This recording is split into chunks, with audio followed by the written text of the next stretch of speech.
Okay, mics are on, and you are ready, Madam Mayor. We're good to go. I'll go ahead and call the City Council work session of October 13th to order, starting our finance budget discussions. We do have a quorum, and also just for note, we have Councilmember-elect Calhoun on the dais with us. And I am just going to kick it off to administration. Maybe you can outline expectations, how things are going to go, and then we all have the timeline of the department's schedule, but I'll turn it over to you. Thank you, Madam Mayor. Before you, you have the draft budget for the 2022 budget. Just a reminder that it is a one-year budget, not a two-year budget. It puts us back on aligns with the cycle prescribed by charter. So it's a one-year budget. In the packet, you have a memo from me regarding the revenue and expenses. Please note that the budget is balanced as it currently sits. The general, all budgets are, but with emphasis on the general fund within the memo. So the budget is balanced at this time. And we can talk a little bit more about revenue later on, but for each of the departments, when they're presenting the budget, I've talked to all the department directors with the exception of the clerk, who will do what she chooses, about how their budget is, how it looks, and the presentation of their budget. I've asked them to speak to any variances in the budget from the previous years, rather than go through every line item, and to be available for your questions that you will have for them. Tonight we start off with the clerk, council, boards, and commissions. And one thing I do want to emphasize, my thought is through this process that during this work session, it's, of course the mayor will run the meeting as she chooses, but a casual conversation about each of the budgets, and that we will take what you are speaking about and take that back and work on it. But I just really want to go back and forth. And I've stated this before. This is kind of what I think, for this evening to do. And then if we need to refine any processes and procedures, we'll do that. Great, thank you so much. Good overview. I'm not going to start off with public comments. Let's get into this. I'll save public comments till the end so that there's items to comment on after you hear some of the presentations, if that's okay with council. And then I'll turn it over to the clerk. You're on the hot seat first, ma'am. Well, that's on page 16.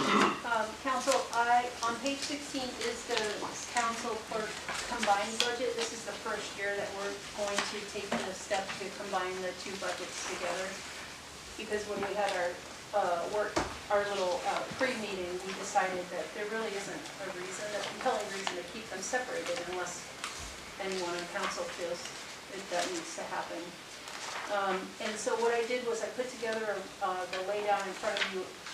We'll take you through line by line how the numbers for each of the two separate budgets were combined. And basically all the council and clerk budget that is in the book is exactly the way we discussed it. There's no, I don't have any concerns. However, we really haven't had a conversation before now to see if there are any wishes of council for next year's budget, to see if there's anything that you want expressly built in.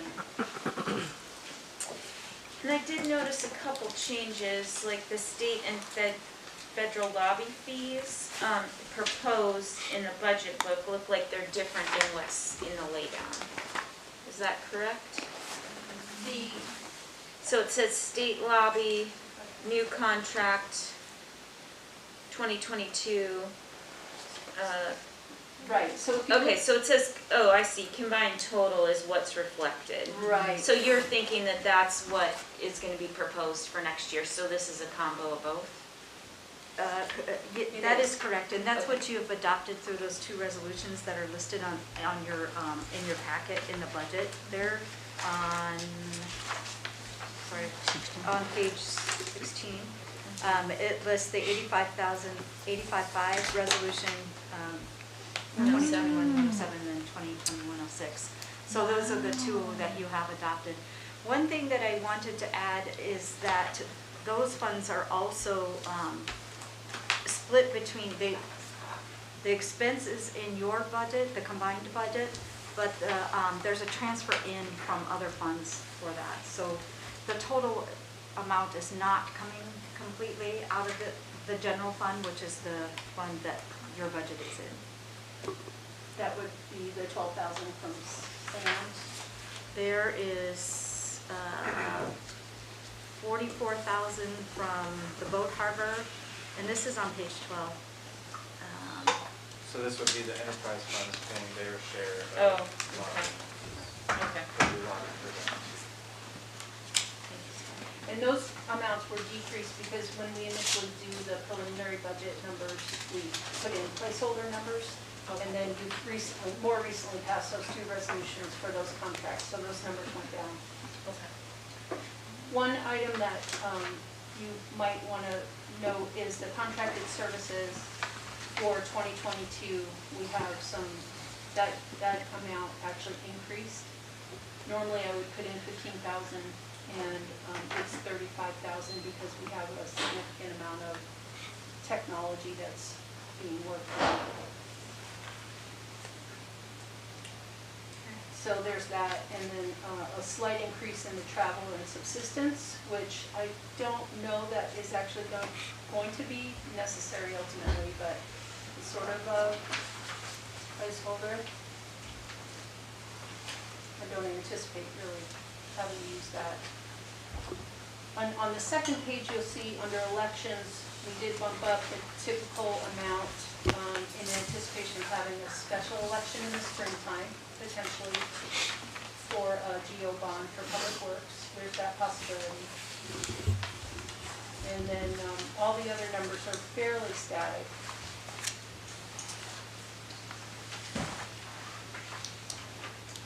Are there any council questions or comments with the, and you did note if there's anything that we are thinking that we want to put in there.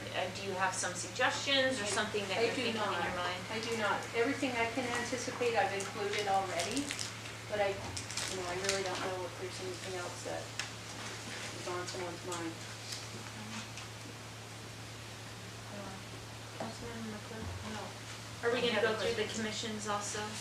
Yeah, well, if we could do that next. Okay, that's The only other thing I'll point out as well, there's a brand new line for both clerk and council, and that is legal fees. And right now, plugged in 5,000 for the clerk and 20,000 for council.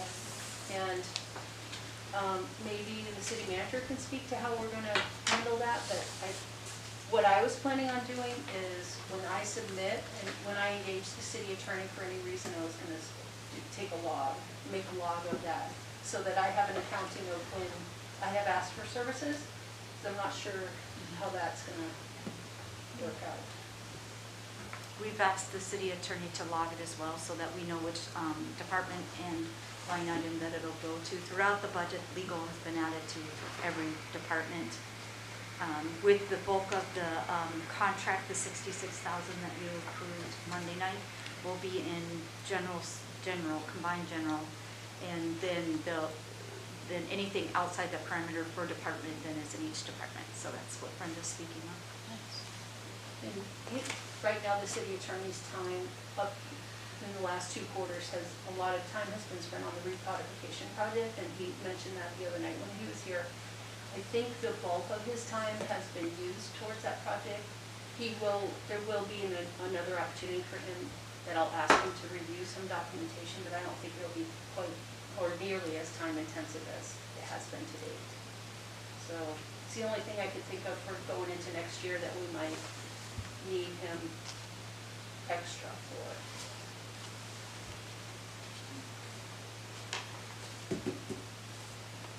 Go ahead. When there are grievances or personnel issues, we'll see that deducted out of each department legal services then, when it's a personnel matter that is handled by the attorney? I anticipate that actually to be in the city managers because personnel is in the city managers, so I anticipate that to hit that line item there.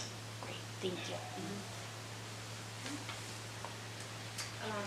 You know, we are seeing this for the first time, so I feel like if people don't ask questions or, you know, don't have ideas, those can either go back to the city manager or the clerk, depending on what it's pertaining to, and then we'll have multiple opportunities for follow-up. But go ahead with boards and commissions. So the only other portion is boards and commissions, and since we clerked the PACCAB and the HP commission, what I had talked to each of those boards about was to maintain this year's budget numbers to be the same as next year's. And I'm not sure that maybe I didn't communicate that well enough to the finance director at the time, because the numbers were reduced in the budget, in this proposed budget, but I've already talked to the boards and commissions about that, and they would like to maintain the same budgets as they have this year. Under the training and travel and education. Right, Okay. you could see the differences highlighted in yellow. Travel and subsistence and education and training. So each of those boards and commissions has been extended the opportunity to attend the NEO training that AML will be conducting in early November, and there is the potential that they may go to conference or training relative to their commission.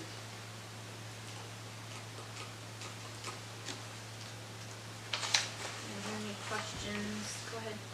So the personnel costs that are on Historic Pres, Port and Commerce, is that just portions of those departments that lead those meetings? Salaries just kind of spread out? Yes. Okay, thank you.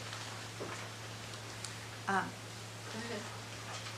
So we're proposing no health insurance? Oh, it's just differently distributed. Okay, never mind. Thank you. Are there any questions pertaining to, specific to the boards and commissions?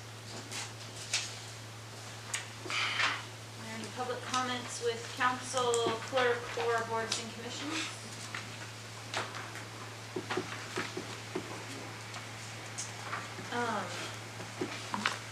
So we kind of had the time outlined. I guess I feel pretty comfortable, you know, it's not like an official, it's kind of pertaining, I mean, I feel comfortable moving forward. Looks like the departments are anticipating being done a little early. So I think we're fine to move on, is that correct? Okay. And then at the end of the meeting, if there's other things that come up or other questions, let's have them too. Okay. I'll leave it to the city manager for. Thank you, Madam Mayor. The next department, one thing that I was going to touch on underneath city manager, but I think I'll go ahead and do it now because I have a feeling that it'll come up in the later discussions with the budget, with the departments. On page, I did a salary comparison and then a health care comparison, health insurance comparison. But one thing that I wanted to point out, and you'll find it under, you will no longer find it under debt service, but within each department, all departments, the 22% PERS is now in the salaries line items. It is not in debt service. So it's been applied directly to salaries. So there is an increase in salaries, and I just wanted to point that out. There's an increase also because of implementation of the wage study, and then of course step increases. But we ran those numbers many times because I'm like, these are too high. But we ran them many, many times to make sure they were on, and so you'll see the 22% in. So I did want to point that out because you'll see the increases in the departments. And health insurance, yes. Oh, I'm sorry, thank you, Tim. So also this year, each position has been budgeted. In the past, vacant positions have not been budgeted. They're all budgeted, as well as all health insurance costs are budgeted. So rather than a vacant position being left unfunded, it is funded. So there is an impact from that as well. You know, I'm optimistic that we will be fully staffed, and not only that, I wanted to show true costs. And I And have, also in the health insurance, thank you. Yeah. There has been a 10% increase applied to it. We don't have that number. I believe we'll get it mid-November. Yeah. Mid-November, we'll know how much the increase is, and then we'll adjust accordingly. and I have just a general question. So the year-to-date actuals, is that through what? I believe that was through June or July. I don't remember exactly which one. So that's why they really look low. Yeah, that was when we roll it out to department heads, so that was probably June 30th, so halfway through.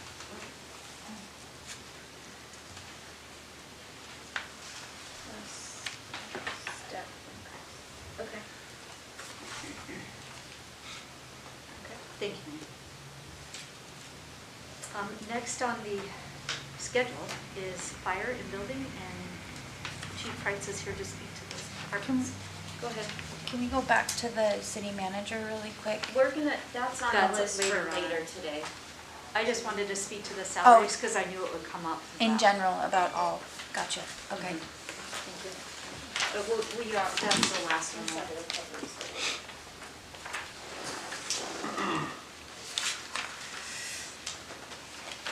Go ahead, thank you. Thank you, Madam Mayor.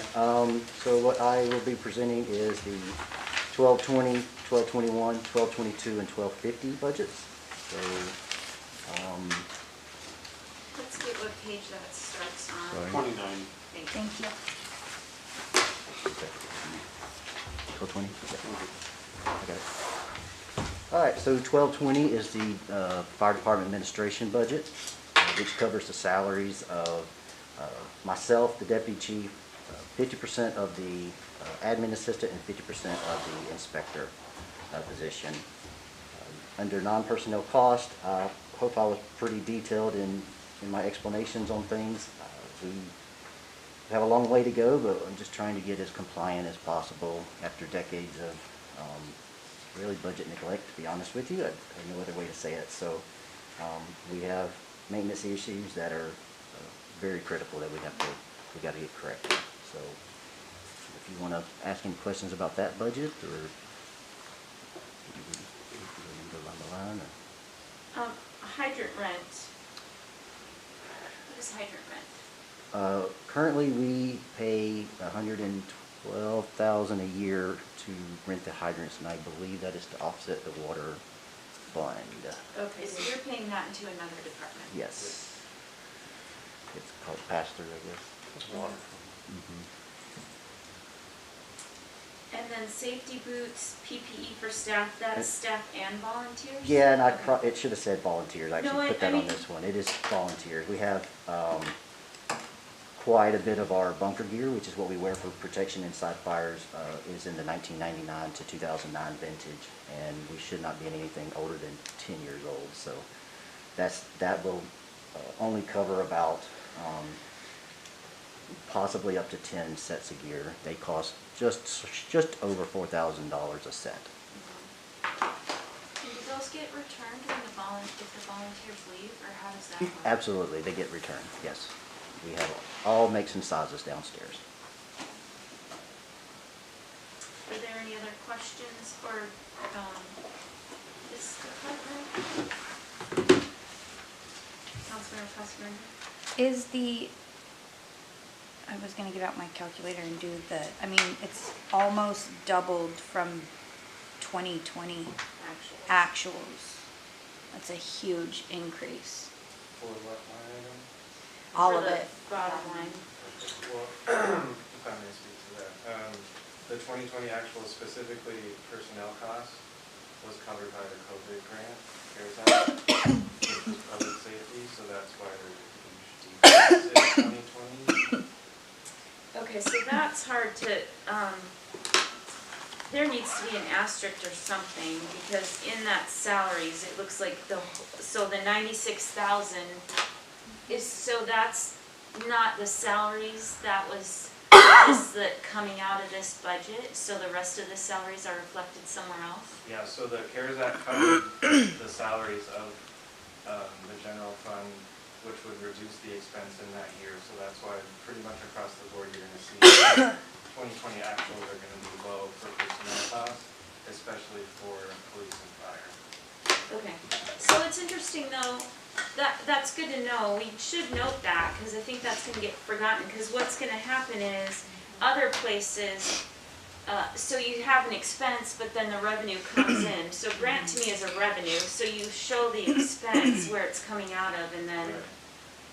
okay, but, so we're gonna need to note that probably in the future if that's what's happening. We'll make that notation. Okay.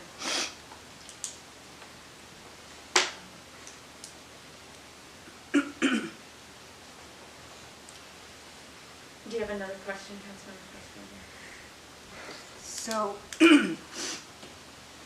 I guess it's, I'm sorry, it's a 25% or 30% increase if you take it to 2019 actuals in expenditures.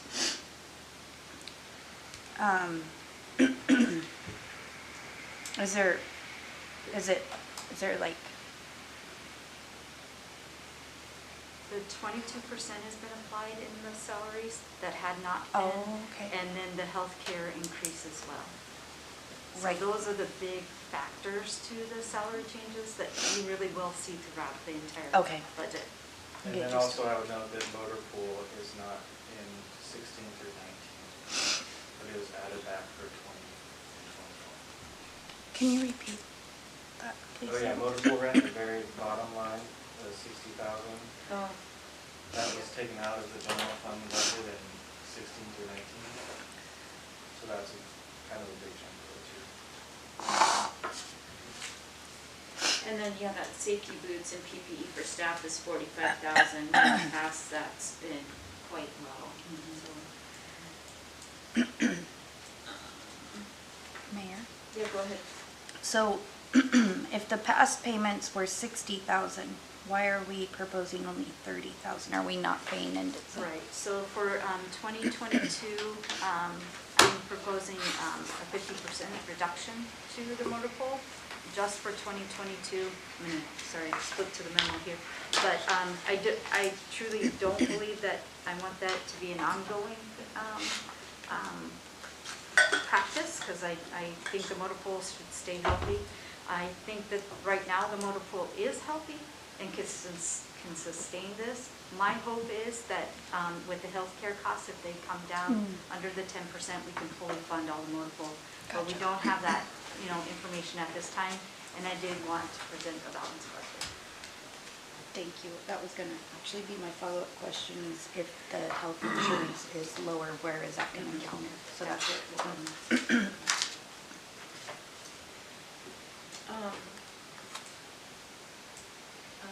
Go ahead with the next one, I'm trying to make notes at the same time. The next one will be the following page, number 1221, and that is our fire volunteers account.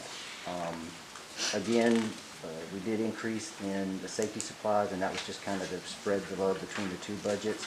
The reason I kind of spread it out was on this one in particular, we generally, when we go out for grants, the AFG grant, we like to fund that through the volunteers. You have more of an acceptance rate when you apply for grants through the volunteers. So my hope is that some, I would love it if all, but hopefully some of this will be paid back through grants.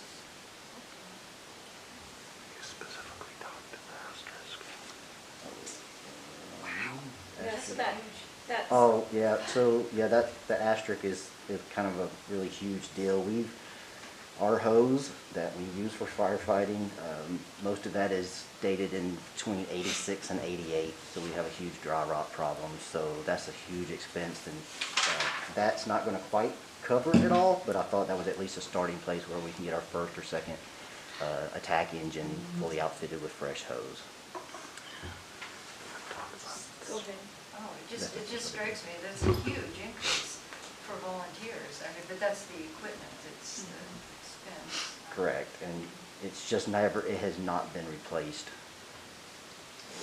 Some of it's 30 years. The nozzles are 30 years old. I can't get parts for those. The fire hoses dry rot.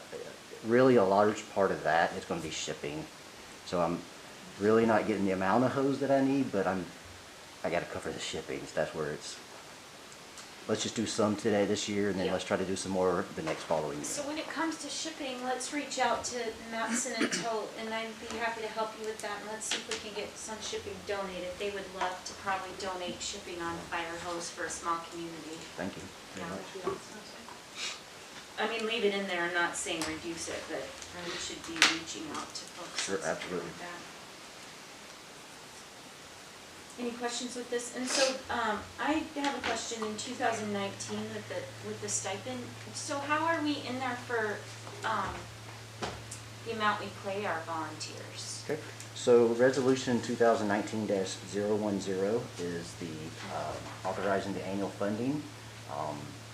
And it was decided on that resolution that as to the city manager's discretion, a 10% increase could be made, and so it hasn't since then. So I did put in the 10% to try to reward the volunteers. Yeah.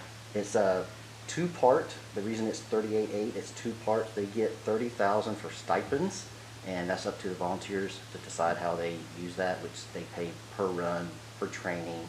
And then 8,800 is set aside for what you established as LoSAP. For IRS reasons, we can't call it that, but Length of Service Appreciation Program.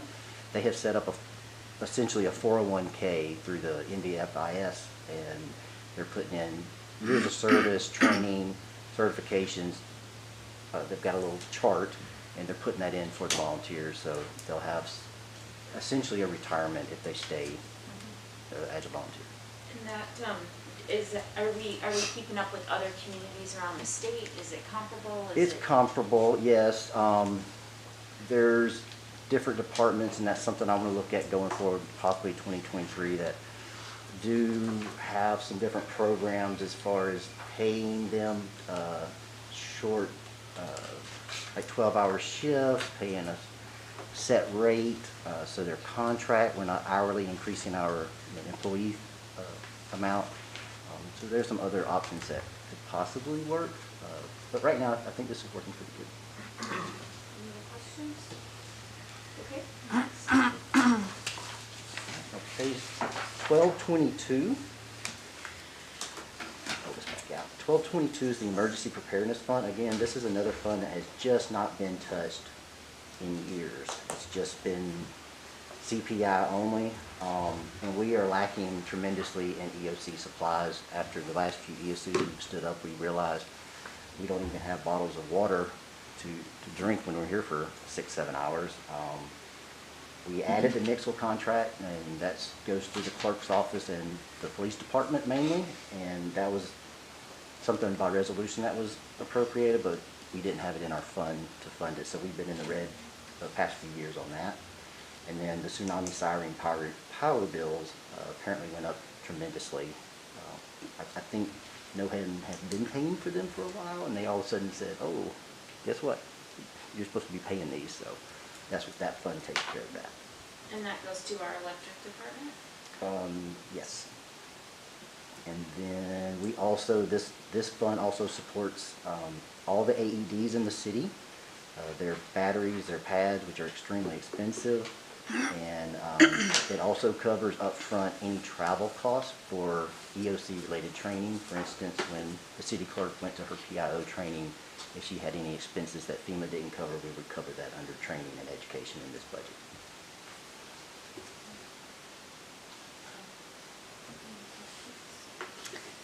Are we gonna be seeing these doubled expenditures across the board on everything? Okay. No, I would say not.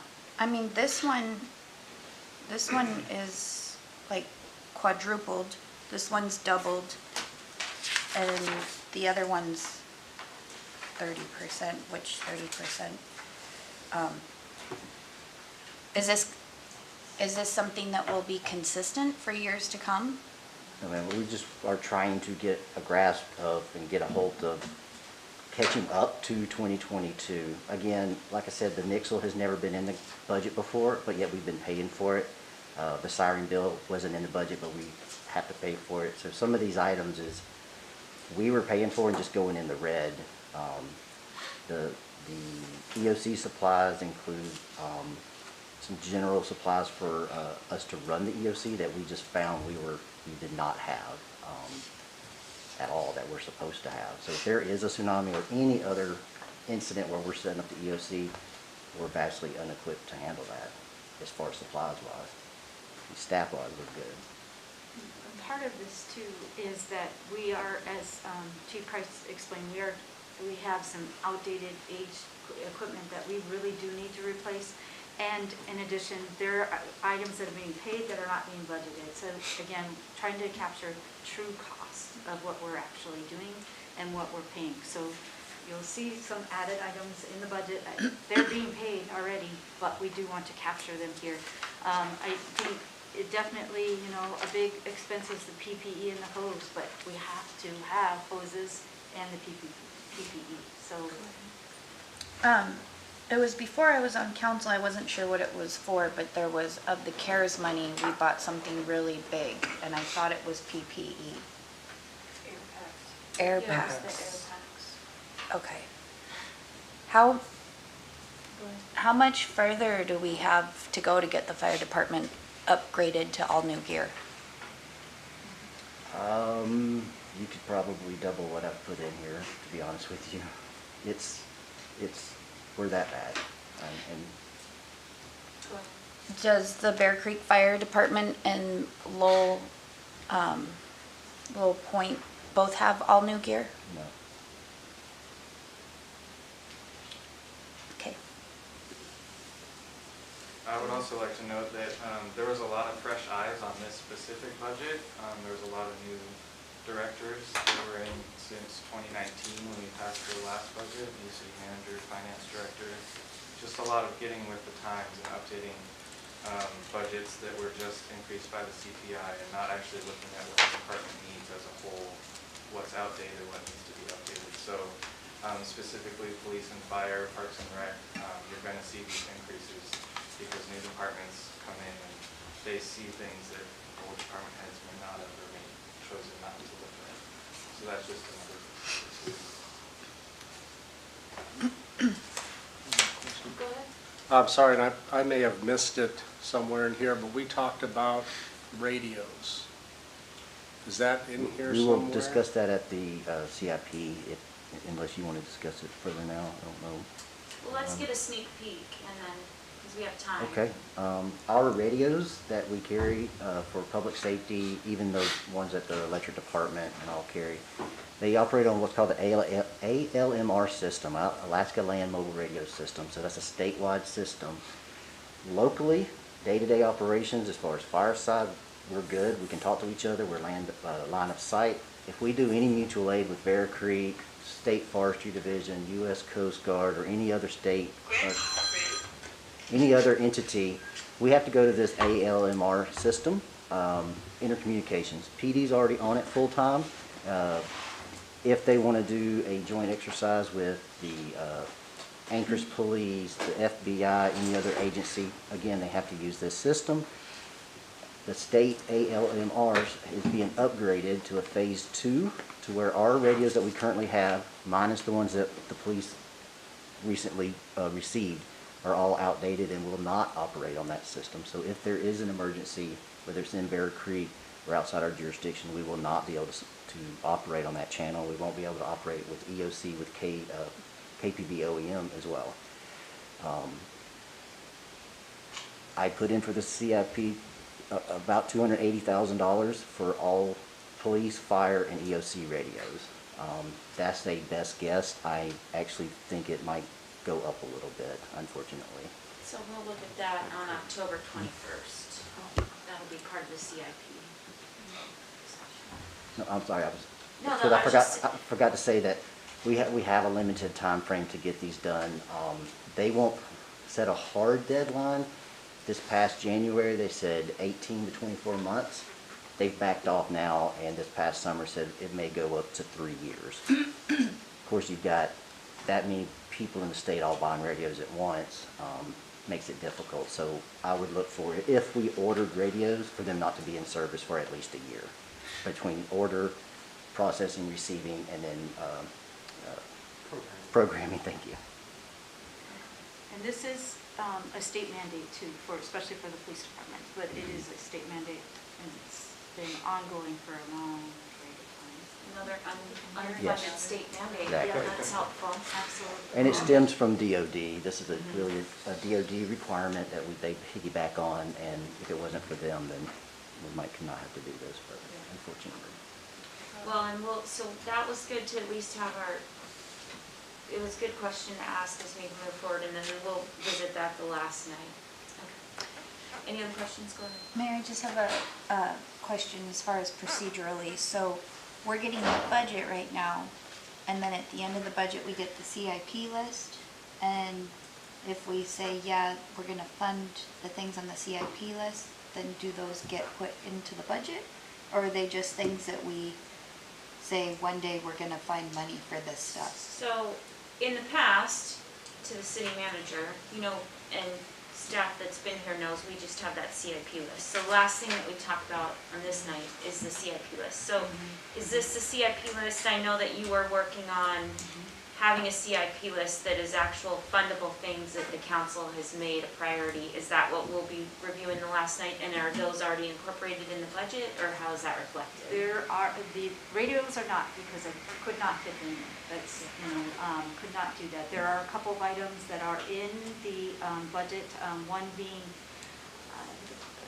not the last meeting, but the meeting before, that you adopted the priorities, 5 priorities, one of them being the community center feasibility study. That is in the budget. It's under community development. There is, under Parks and Rec, $100,000 for, actually that's campgrounds, $100,000 from some campground upgrades. There's another $50,000 in that I can't think of where it is right this very moment. So there are some items that I could get in the funding available. So my thought is then the rest of them are going to come forward to you, and then we'll discuss where the funding will come from for those items as well. Some of them will be also enterprise, and that'll be, a different type of discussion because of their funding mechanisms. But the items that I could put in are in right now, and then we'll talk about the rest of them. And generally, CIP items don't fall within the purview of the operating budget, which is what we're looking at now. Because CIP is bigger projects, which include funding, and then there are capital project funds, which are appropriated and budgeted through resolutions and not through your operating. So even if we approve something in the CIP, it typically will not be in your operating budget, because it's not operational, it's project-based. Which in the past, sometimes on the CIP list, we did have things that got cloudy because they were like 10,000, 12,000. Right. Right, and we're That trying to would be clear included that. here. Yes, Yeah. we're trying to clear that So up we're because those are doing a separate. right, Yeah. right.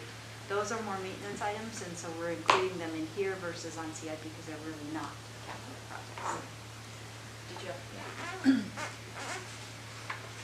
Thank you for all of that. I guess, I understand this is an operating budget, but on the other hand, if we will have an opportunity in the CIP budget to discuss things that we want to fund for this budget and find ways to budget them down, right? I mean, it just makes more sense to do that now than do it in like January or February when we've already got a budget and then start talking about spending. But is that acceptable as well? That's acceptable as well, so that Okay. if we don't, there's a couple ways to do it. Like you stated first, ideally, to fund them up front so that it's, all done and complete. However, for some items that we just can't find funding within this budget, you can appropriate next year, and it'll be from the reserves. We're hoping that with the sales tax projections, that for the end of the year, there will be a healthy transfer to reserves. We won't know until it's complete, so that's, Which is after the time this budget's adopted. Exactly, it's after that time. So then some items that may be desired and that are bigger, cost more, that can't fit in here, could be appropriated at that time. So there's kind of 2 ways to go about it. But I think once we're done with this, these aren't the end of our meetings. Right. I'm sure we'll have a work session following these, or time on that last night. Absolutely, and, I'm sorry, Mandy, Go if I ahead. may. Yeah. So the intention is to have these work sessions. If we need more, we can certainly schedule more. And then the first public hearing on the budget is November 8th. As stated, you'll make a motion to adopt, and then you can start amending the budget. So what I'm bringing to you, I can incorporate things that you're talking about. I definitely will go back and look at HP and PACAD for the travel amounts, and we'll take care of that. So as we go through the draft process, if I see, oh, okay, we need to fix that, we need to do a couple of things, then we'll take it back and we'll do another draft budget. And then when it's scheduled for the public hearing, it'll be less draft, it'll be really in its final form It's that we're close to- presenting to you guys. It'll be more like And, that. yeah. And then you, at that time, take control of it, amend, do whatever you want with it, and then we update the amendments and the funding and everything that goes along with it. So we'll have as many meetings as needed to make that happen. Once it is a pending motion, which is the motion to adopt, you can't make any further amendments, obviously, in a work session. It has to be in meetings. So just a procedural heads up. Thank you. Chief, I'll turn it back to you for your next. The next page will be 1223, which is the SBAC expenditures. So historically, we have funded, we have supported, I should say, excuse me, SBAC in their operation. I would like to note, and I'm going to get with finance, during the time of the budget cycle or working up the budget, it was unclear exactly what insurance we were and were not paying for. I was doing some research on the resolutions back in the 80s and 90s where we were supposed to be paying for the 3 ambulance coverage, malpractice being one that we were unsure if they were covered or not. So I added extra money to cover that in case we weren't, and I believe, and I'm going to double check on this before we actually remove that amount, that the current AMLJIA that we have on them does cover it after all. So it does, yes. So after finding that out, we'll adjust that insurance line. So that 15,000, Yeah, we'll be closer to that, two or three. 2 or 3, right, yeah. And we'll have that, like the city manager said, when they make their adjustments, that'll be one line that gets adjusted back to where it should be. I just want to make sure we were following through with what we were doing. And CPV funds, that's the cruise ship passenger head tax funds? And historically, you can see since 2016, they've written them a check for $20,000. I know this year they just bought a new aero clay machine like we did for the terminal for their ambulances, so that was really great to be able to support that. And then we do support their gas and lube, their maintenance and repair, which they're always in the red, or excuse me, they're always in the black. They use little of this funding. And the only other addition that I did, and I would come before council with a resolution on this before we made a final decision, was to give them the same volunteer, and it says stipend. It would actually just be the, like I said, LoSAP. Like the service. Exactly. So they could set, we would actually try to help set it up for them and do the exact same program that we're giving our members of SBAC that have been there over 25 years. And when it's time for them to retire SBAC, maybe they get a plaque, but it would be nice that they would be able to, have, even if it was a few $1,000s or $10,000, it'd be nice for them to be able to have something when they finish SBAC. So if it's approved in the budget, I would bring forward the resolution exactly like the one for the volunteers, firefighters.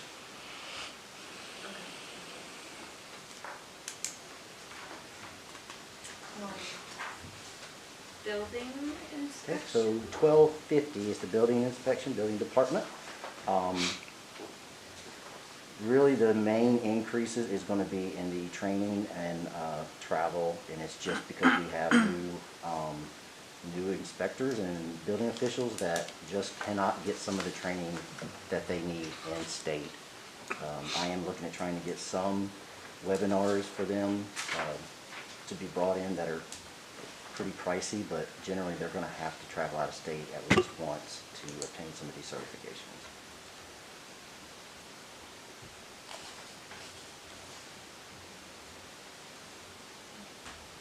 I'm just looking through my notes. Is there anything to highlight? Again, there will be, under 7,300 advertising, I will have them remove that 700 because this was done prior to a resignation, so we won't need that any further.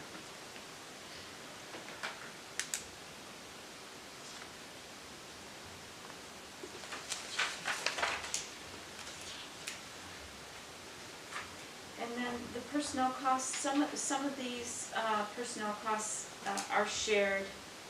Like, I mean, so between this and the fire department covers all the positions? Yeah, between 1220 and 1250 covers all paid positions. And you'll see a little bit of difference as well on the salaries if you're looking at previous years, because our administrative assistant was 7525, and I've had that moved to 5050 to help better adjust for that position. And so that's why you might see something a little different. And this includes a new position also. Correct. Do you have a question? There's 50 hours of legal work projected in the fire department for the year, and that is on top of what we've already paid for.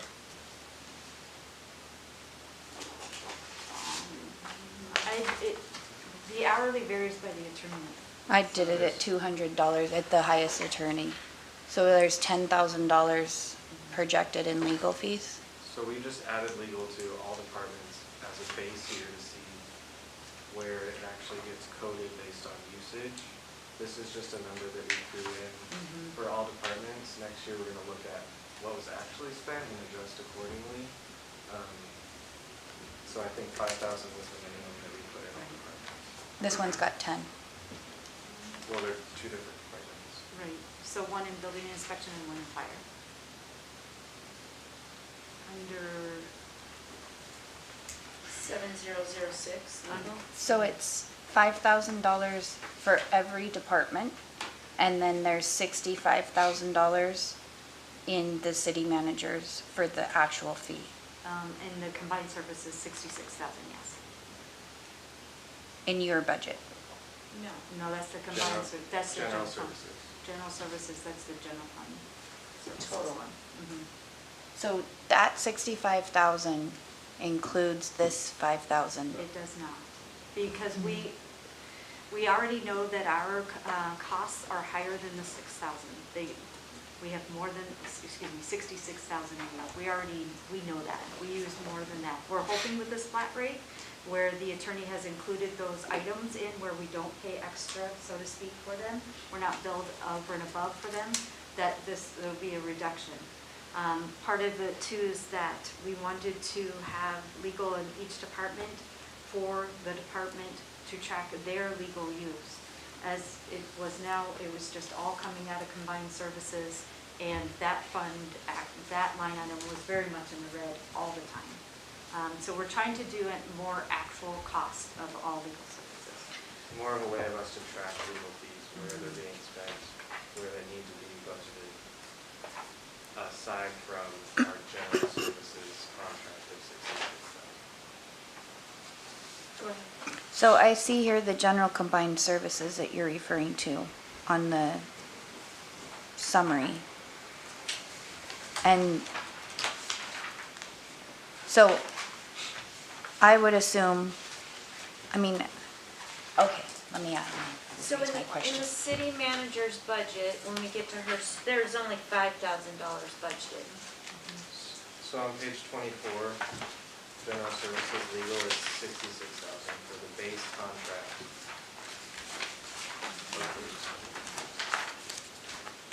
Anything above that specific to a department will get charged to their department under the new legal line item in each department as a mechanism for us to track these. How many are there? Like, how much extra is there in the whole, between all the enterprise funds and everything, how much extra have we budgeted for? Don't know off the top of my head. I'll run those numbers and get them to Okay. you. The intent was to get them close to what we are using at this time. So, but I'll run the numbers and I'll send out the amount to all of you. Okay. Because when you look at the actuals for previous years, Yeah. 18, 19, and 20. 20 is almost double. On page 24. On page 24.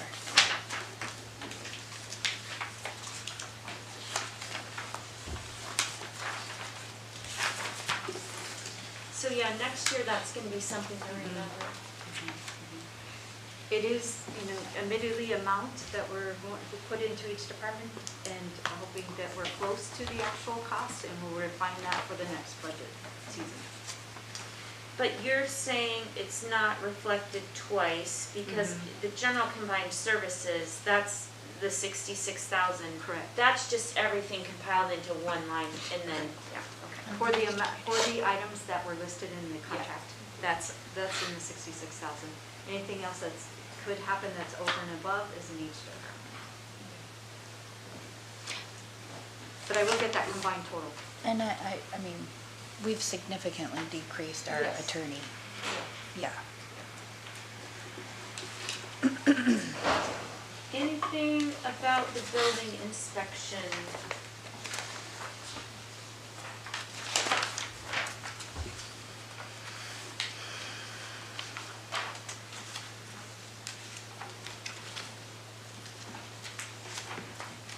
And inspection fees in the building department, those don't include the fire inspection fees, obviously. No, they do not.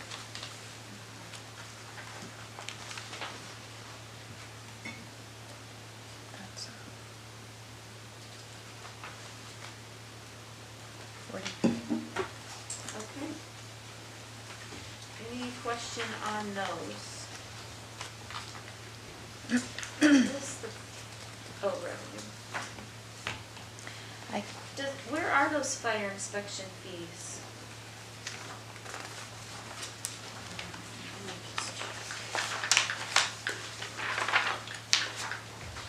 Oh, they are, that is, I'm sorry. That does include the fire inspection So, fees? yes, so on 1250, 4107 inspection fees, that is actually the fire department inspections. Okay, I'm so sorry. building permit is above, and then those inspection fees. Correct, because the building Okay. inspector doesn't charge for the inspections when he does it, when you do a building permit. Because it's under the building fees, And okay. that's just where it got coded. Okay, so, like the life safety, then, like, say bed and breakfast or nightly rentals, that would be those fees? It would be, Okay. and it's my intent to not do that further. When we bring the code and codification, we'll explain that further. It'll be my Okay. intent not to have that charge. But this is what, It is. Councilmember? Shouldn't the proposed salaries go down if we just had somebody that was senior retire? Or they keep on going up? I think, is it because there's a new position? Yes, that's a 50% position, and you're talking about 1250, yeah, that includes a 50% salary for a new position. If you're looking at the 2019, that was a single salary in 2019. No, there's two positions, or a There's position and a half. Position and a half, yes, ma'am. So it doubled?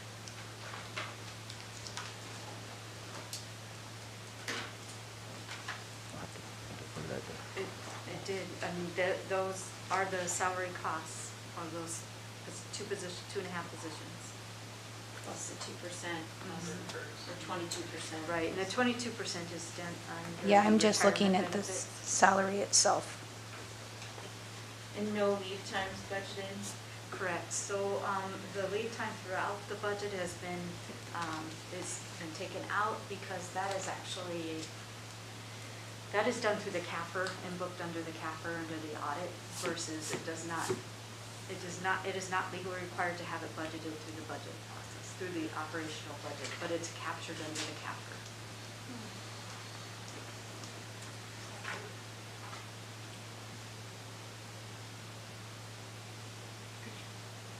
Go ahead. Could you just say that again? And explain. This is also a hard one for me to explain, and Sam might have to jump in, but so,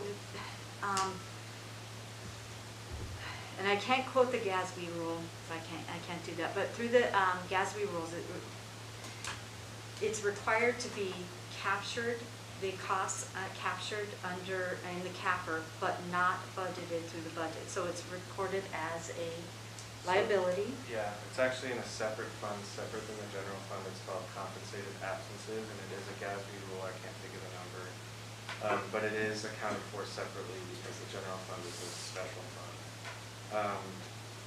Historically, it was budgeted here operationally so that when someone leaves, we just hit the liability instead of the expense. When Jezra came in and when she came in, apparently that's not done anywhere else. So they just hit the expense when someone leaves and cashes in their leave. So there's a one-time overage on the budget instead of budgeting the accrual over time, if that makes sense. Thank you. Okay. Just didn't track that for a second. Thank you. Because it's a change. We had many conversations about that, so. Yeah. And lots of going out to other municipalities and verifying what is being done elsewhere. So a lot of time was spent on this one. Thank you. Any other questions? Maybe you want to digest? Okay, thank you. Thank you, Madam Mayor.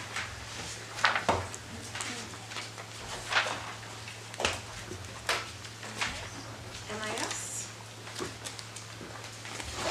And that starts on page 21.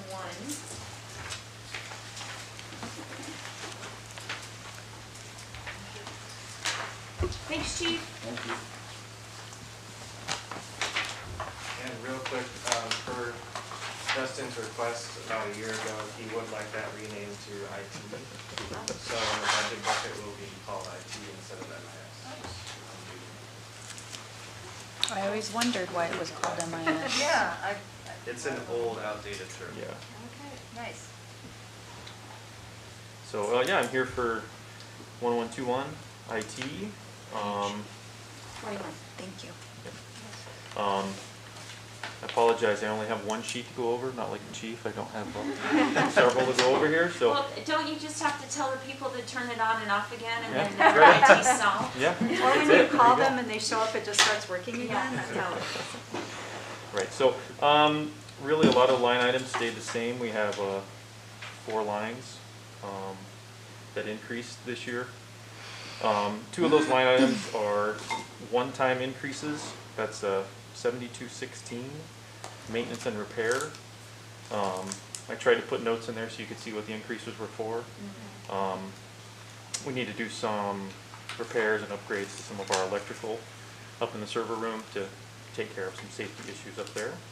So I anticipate in 23 that'll go back down to historical levels for that line item. So, and then same on the small tools and equipment, 7217. You can see in the notes there, we're just budgeting to replace and upgrade a lot of our networking equipment throughout the city. And again, kind of a one-time expense. And I'll see that going back down the following year. On items line 7009, contracted services. A little bit of an increase in that one. That is due to an increase in dues for our fees for our Microsoft 365 licensing that we utilize here. So that increases just a little bit every year, and we'll also be adding additional licensing to that in the coming year. And then on line 7301, that one's an increase. There. We utilize cloud backups, and as the amount of data we're backing up to the cloud increases, the cost increases a little bit. So that'll increase a little bit every year until we kind of normalize the amount of data we're storing up there. So as we're upgrading servers and migrating data, that will increase. So, and then that's really the only increases we have. So be open to any questions.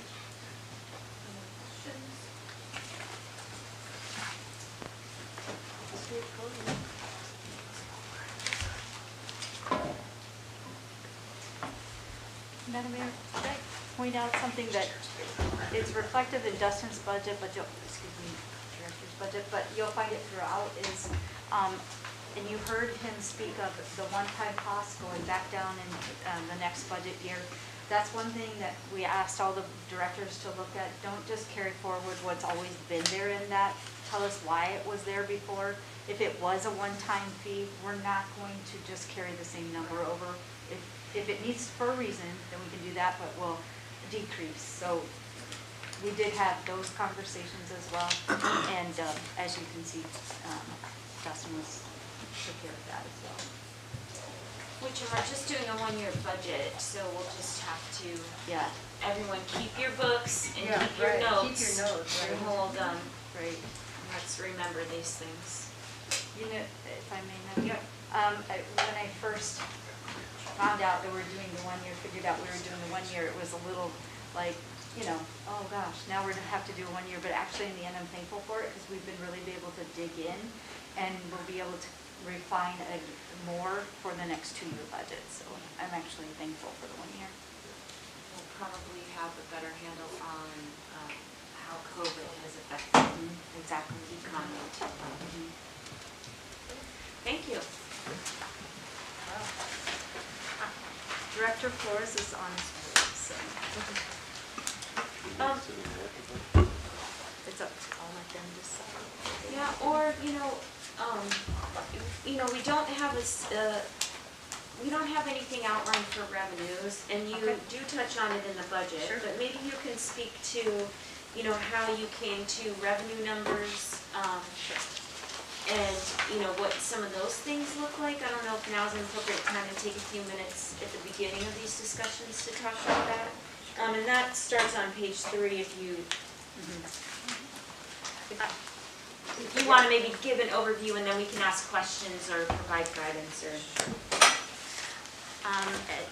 I have the revenue for in the general fund stated as $16,372,960,000. The way I arrived at this total, I really based everything on 2019 for revenue. Honestly, I looked at 20, looked at 21, did a comparison of it all, but really went back to 19 for more solid data. And the sales tax revenue, I increased to the amount of $6 million. And so when budgeting income, revenues, it's always a safe bet to under-project. I mean, it quite honestly is. And I sure would like to be safe, but I honestly, I went out further because I'm a 5.6% increase. Because looking at the data, it looks like the revenue has been under-projected. And it really doesn't put the revenue to work for the city and for the residents. So, putting together the budget, we want to get to close expenditures as close as possible, but also revenues as close as possible as well. Could this be a little too ambitious? Maybe, but based on 19 numbers, the 5.6 is over the 19, not any of the other years. And then, of course, taking out 20, we all know 21 has been record year. Will that continue in 22?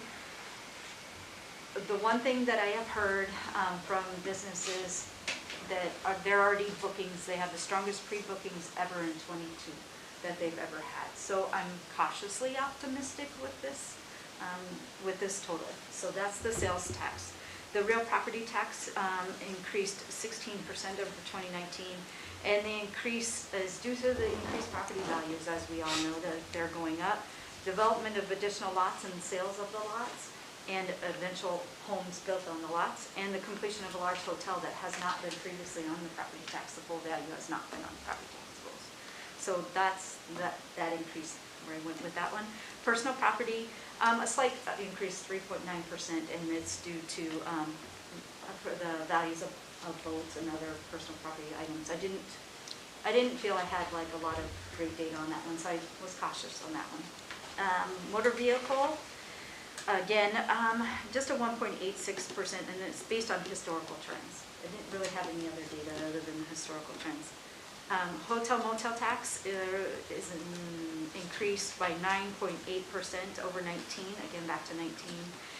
Due to reports of large amount of pre-bookings, as I spoke of in 22, and again, the completion of a large hotel. This hotel has already told us that they have 1 month in the summer that's completely booked. There are no more rooms left for next in '22. So again, cautiously optimistic on that. So that's how I arrived. Oh, and let me, not completely, I'm sorry. The admin expenses that you'll see is in the transfers, and I have that in here, and it's on page 6, all of the general fund revenue numbers. Historically, it appears there's been a number, I don't know how that number originated, but been a number, and then throughout the years, there's been the CPI applied to the increase for the transfer. I did go with that, however, and I'll go over the increases, actually what I increased. However, the direction to the new finance director is that we need to come up with a formula and a reason for that formula and the amount that should actually be transferred so that we have true costs of that. Sam and I have talked about that, how to get to that formula, but that's where I really want the goal to be for 23-24 budget. So based on the transfer, the Harbor was 2% increase over 21, Harbor SMIC 2% over 2021, parking 3% over 2021, electric 3%, water 2.5, wastewater 2.5. Some of that is based on that CPI, and then the breakdown of like, okay, in this department, the admin expenses, meaning more time spent on these departments, trying to put some kind of formula to it. And then there is a new revenue line item, gravel sales, and it's for the gravel sales at the quarry. There have already been good sales at the quarry, and those will continue into 2022. And any of the other remaining line items have been historical trends. So that's where I went with the revenues. Where is the campground fees? The campground fees you will find page 7 and page... But as far as just your summary, like... Okay, let me turn to them, I'm sorry. Okay. Oh, not the transfer ins, you mean No, the the revenues? campground is within the campground. Yeah, just what you used. Did you, I guess I could just ask, did you Sure. project 100% at the new rate for 2022? 100% occupancy from May 15th to September 15th at the new rate? Yes, Okay. thank you. Thanks. There were a couple ways I was going down, so I'm sorting through them. Which way did I go? Yes, Yeah, yes, so that is it. That's at $1,474,250, and that is on page 7, that general fund revenue. 1411. Other departments. Parks and Rec. Other departments. Okay.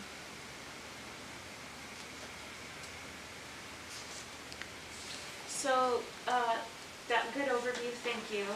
Are there any questions with how those numbers were developed, or any concerns? I know in past years we have, had input on, just with our knowledge and from our constituents, good numbers to put in there, but does everyone feel comfortable with that?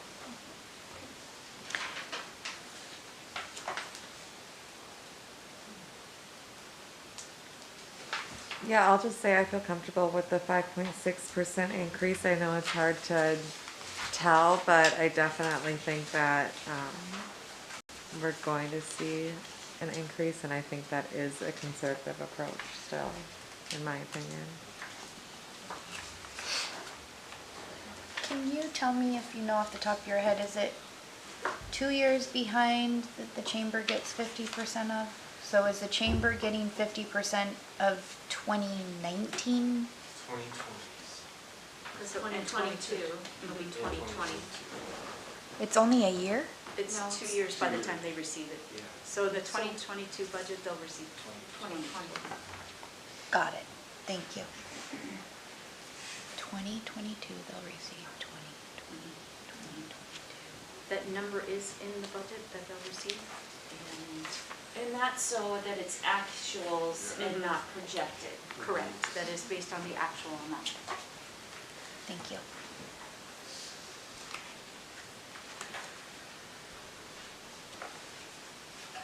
And they usually do come and present their budget to us.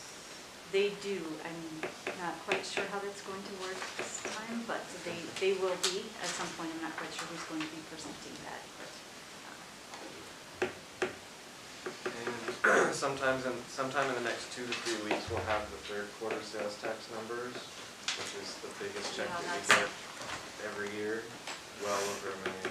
So that's gonna give us a good indicator on how we did this year and how we're gonna do next year, hopefully. So as soon as that number comes to me, I will send it on to her. That'll be helpful. Do we know what our what percentage of our contribution to the chamber is their total sales? Makes up their total budget? Yeah, Um, sorry. No, well, I mean, I Just don't, we can ask roughly, them. off the top of anyone's head? If they, 50%. I. 25%? No, 50%. You're Is asking it? what we contribute? Like, do they take it, if we give them 250, how much of their, I know it's specific, they treat it like a contract. Right. So I know it's a specific contract, I mean, we have that information somewhere, I don't know what the percentage is. but- I guess I don't understand. the Her question is not from our side, but she was Yeah. asking of the chamber's budget, how much is the bed tax contract to Right. their overall budget? Oh.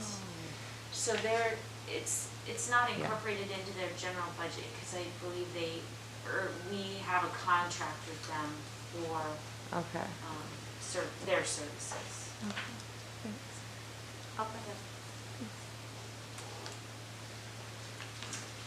So I guess we could start on the city manager's budget. Okay. And that is on page 20.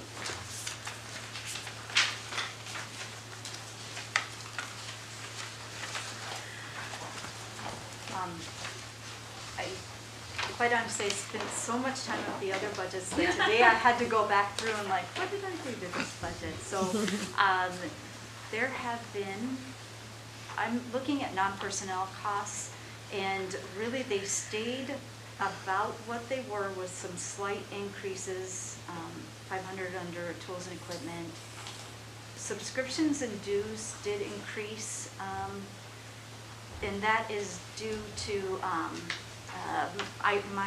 our ICMA membership and other memberships, AMA, which is with the Alaska Managers Association, SHRM for HR, some of those associations that we are involved in. Travel did increase over it. I also historically believe that in the council amended the mid-year budget cycle and reduced travel. Travel has actually gone back up, increased it for 2022. And that would be for myself, the assistant city manager, HR, and then our executive liaison. And the travel involves conferences. Some, as you know, are online. So. Well, and I would like to say, with 2 new people in those positions, I want to make sure that there's enough travel in that budget to start making those relationships in Juneau, to make sure that there's relationships made in Washington DC. I mean, I know that you guys coordinate with the staffers quite a bit in state, but we need to make sure that those relationships are being built. So, take a hard look at that travel and make sure there's enough in there. The same with promotion, which I don't, going back to the council promotion, but, I want to make sure that we have money in there to reach out to folks and, there's ethics amounts, but, sending something to thank our senators and representatives, just to build those relationships and put that kind of on our radar that we're doing that. Whether that be cards or fruit baskets or, if it's under a certain amount, they are allowed to accept gifts of that nature. But I think that we should be doing more of a reach out, especially with our new folks. That sounds good. I will revisit that then, and I asked today, what is typically out of promotion and contingency, and it's the Sea Life Center Gala table, and then the Salmon Derby. So, because it would be great to have, and I'm just one person, so tell me if I'm crazy, but we used to have mugs, we need to make sure we have city pins. People love city pins. You know, let's hand them challenge coins. I mean, we need to make sure that Seward's their first and favorite place to be and think about. Because I do know that makes a big difference. Even having the Corps of Engineers here looking at the tunnel, that relationship that we built that day, and for the head of the Corps of Engineers to say we need to fast track this tunnel and make sure it happens within this funding stream, like those are the things that we need to be making a priority. Now you have masks, you can make Seward masks. Seward masks. Well, that might be a little political, but. What?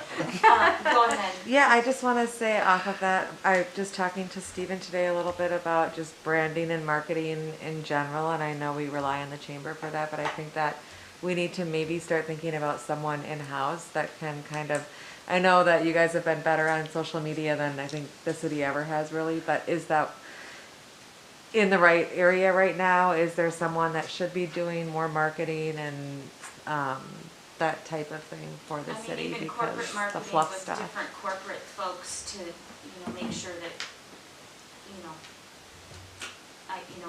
I'm not saying Walmart, that's not where I'm going, but, corporations that might invest in the community. Yeah. I'll revisit those. That's exciting. Thoughts? It is, I love building those relationships, I really do, so. Yeah, I think that's gonna be key, especially with earmarks coming back at the federal level to some level, and that might look different, but we need to make sure that we're on the ground floor of that. Thank you. So that's really, and as I stated, I'll look at those line items that you spoke about, really the four, the travel, the education, promotion, and contingency. I'll look at those 4 line items. And then the rest of the line items are personnel. And as I stated, the 22% impact has been put within the salaries line items this year, as opposed to debt service. The health insurance was increased because of the 10% and also for actual costs. So those, you'll see the impact there for personnel.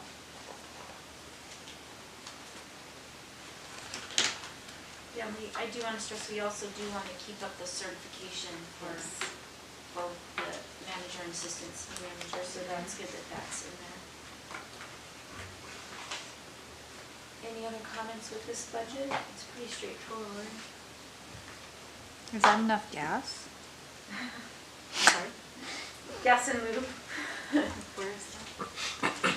Well, you, Madam Mayor, if I may, you might be right. Thank you for saying that. Yes, I do believe you're right, because last week I went to Soldotna to meet with the manager there and, drove the city vehicle, and that car gets great gas mileage, it's great. Yeah. But then I filled up when I left, and then when I got back, I'm like, oh, I guess this is gonna go a little quicker than I thought. So I think you're right, I'll revisit that one as well. Okay. But also gas can sometimes get charged under travel as well. Well, yeah, especially those staffers now that they have, there's 2 staffers, the governors and senators over, and, meeting with Speaker Machicki over there. There's lots of people to keep miles on that. Exactly, yes. I'll look at that line item too, thank you for bringing that one up. One more question. Yep. Is the car paid off in the motor pool? Is it? Yes, it is. We do a motor pool transfer, and, okay, so I did reduce everyone by 50%. I took this one completely out. I don't see an urgent need to build that fund, that line up more than the others, because it doesn't have that many miles. I think it's in great working condition. I don't see an urgent need to purchase a new one within the next, couple of years. So I felt like the other motor pool line items were more important than this one. So, What happened to the white truck? It's in the harbor now. Oh, okay. Swapped them, Okay. so that's, it was a small amount, but, fun. Yeah, no, that's great. Thank you. Okay. We were tromping right along, so we we were going through things a lot faster than we expected. It's okay, I apologize for any delay. are starting on page 40.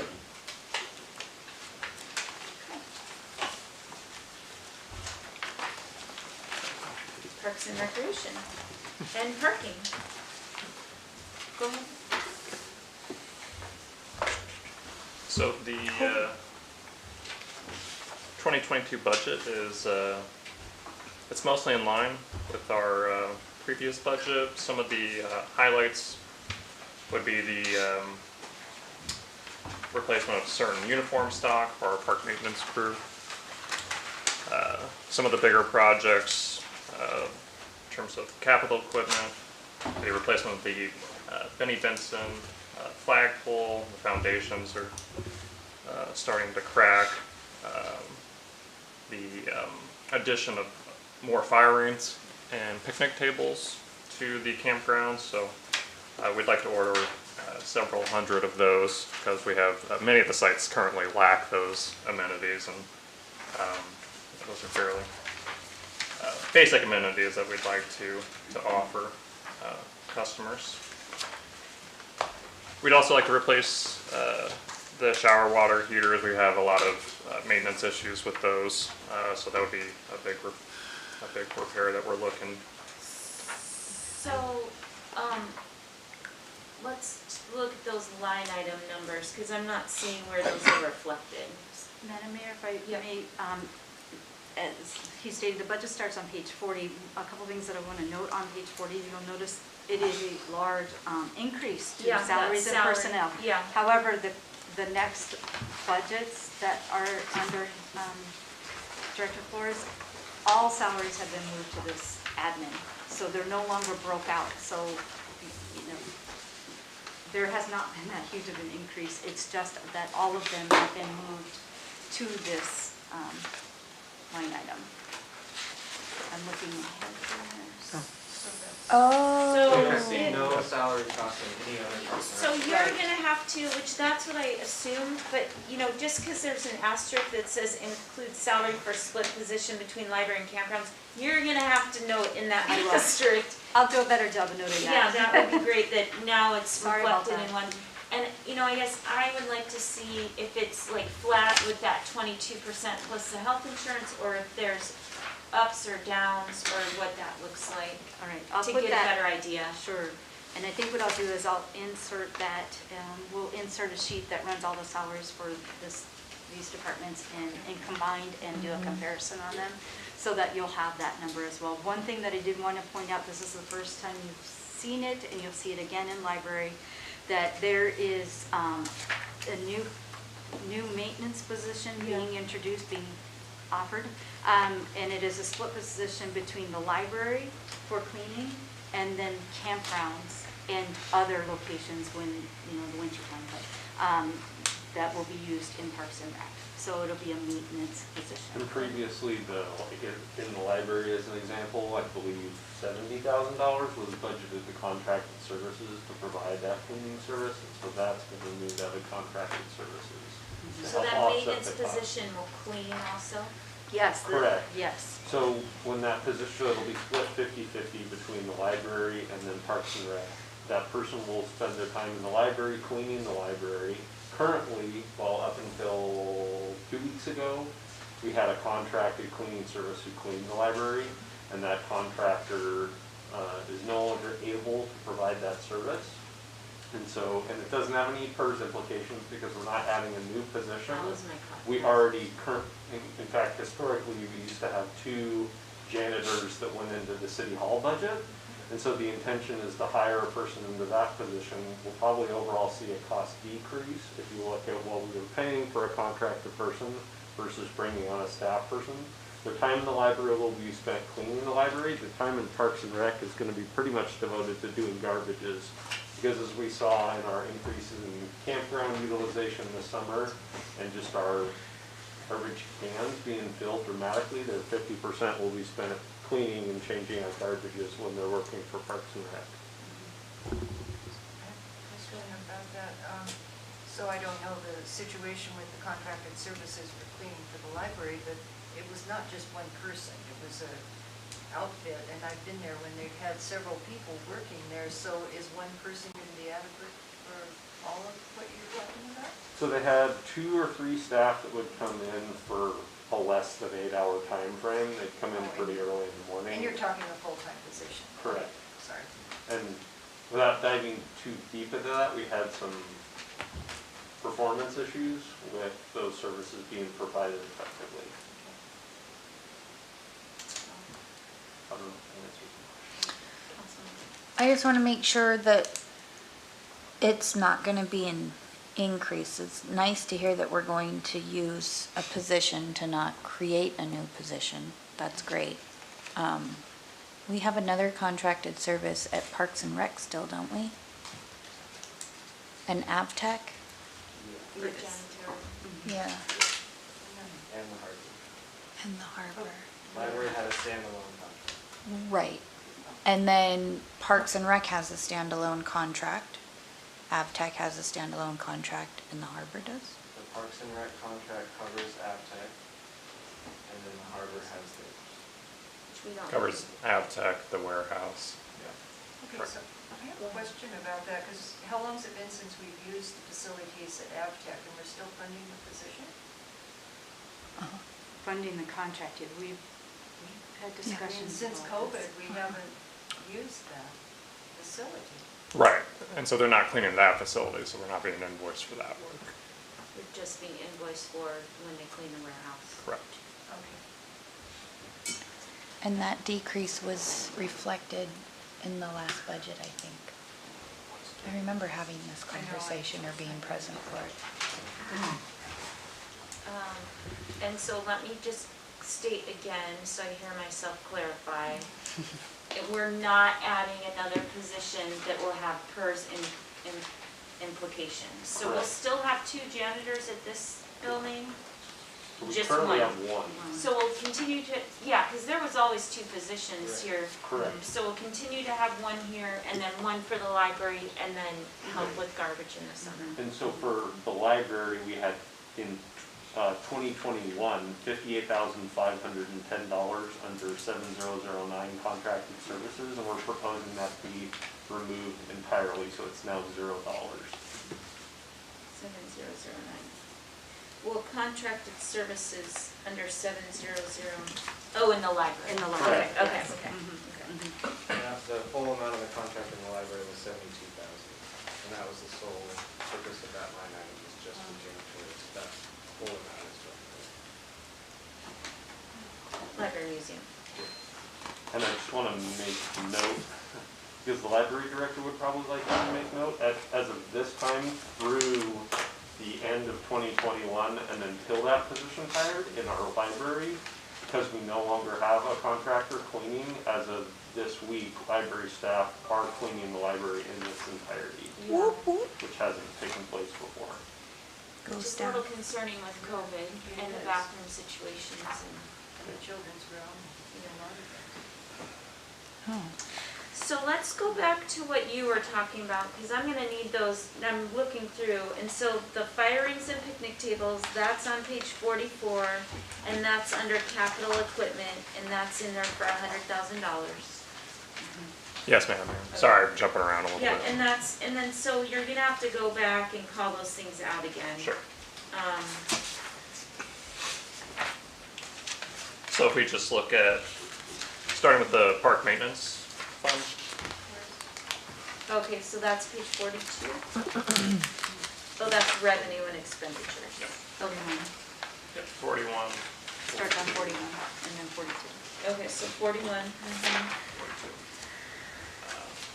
So some of the adjustments are minor increases for replacement of uniforms. Anticipate more hiring next summer. And then down in capital equipment, which is. So contracted services, 7009 is 15,000. What would be covered under that?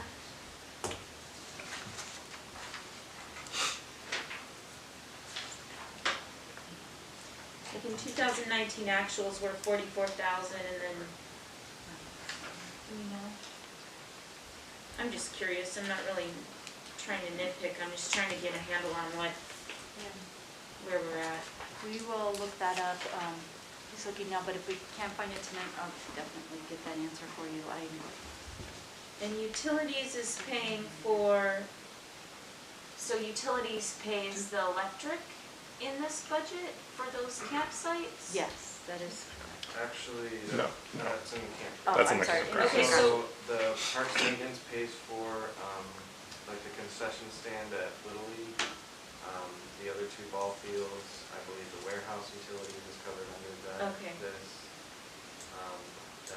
think that might be.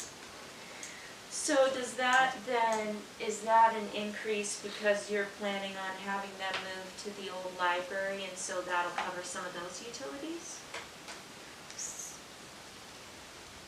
I think it's not really an increase, it's more in line with historical.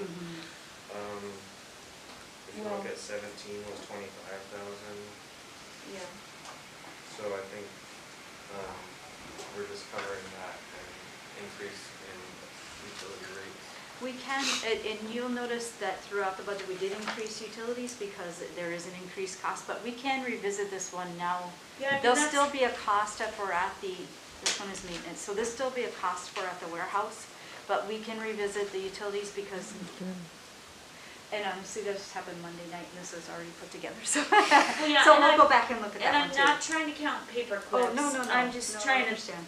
I mean, this is kind of a big change, kind of wrapping different Sure. ones and moving things, so I'm just trying to figure it out for myself.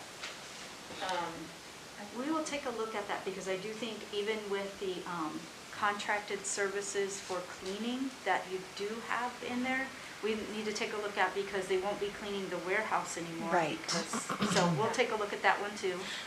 So we have a few items to look at. Go ahead. When is that contract up for renewal? End of this year. Okay, so January 1. Correct. Go ahead. I have two real, they're minor, but janitorial supplies, shouldn't that go up if we're having to buy, I mean, I would assume the contracted janitors, or does this include the library now, right? I'm looking on page 41, janitorial supplies, but the contracted janitors would have provided their own supplies. We provided the supplies for We them? provide the supplies. Okay, for- that was question one. And then what happened to the pavilion fees that disappeared at the top of page 41? Does Yeah, where did no those one, go? do we not charge for the pavilion anymore? Those get moved. For nonprofits? I'm sorry? No, we only We only- moved right, the okay. ball field. You're right, yes, you're right, you're right. I People think are they're, paying for that. I think they're on page 43. Oh, okay. But I think this must be part of moving things around. Yeah, it's hard potentially. to find it. Okay, there's some fees there. Okay. But they were, The only other question I have is the Boys and Girls Club in here somewhere? I mean, do we, That is. is that a contract? Correct. That is. And where is that? Should be under the rec room, the consolidated rec room and TYC budget. Okay, and that's, Okay, we're getting there, correct? Yeah. I did want to speak to the contracted services under maintenance, 7009. A portion of that is the cleaning contract and the porta potties. And the what? Porta potties, a portion of it, so. oh, okay. So that's intercommingled. Okay, Mhm. porta potties, okay. Sorry, that's the split between the cleaning contract, so for the warehouse and then the split between that and Aptech. So we'll take a look at that. It's not very clear.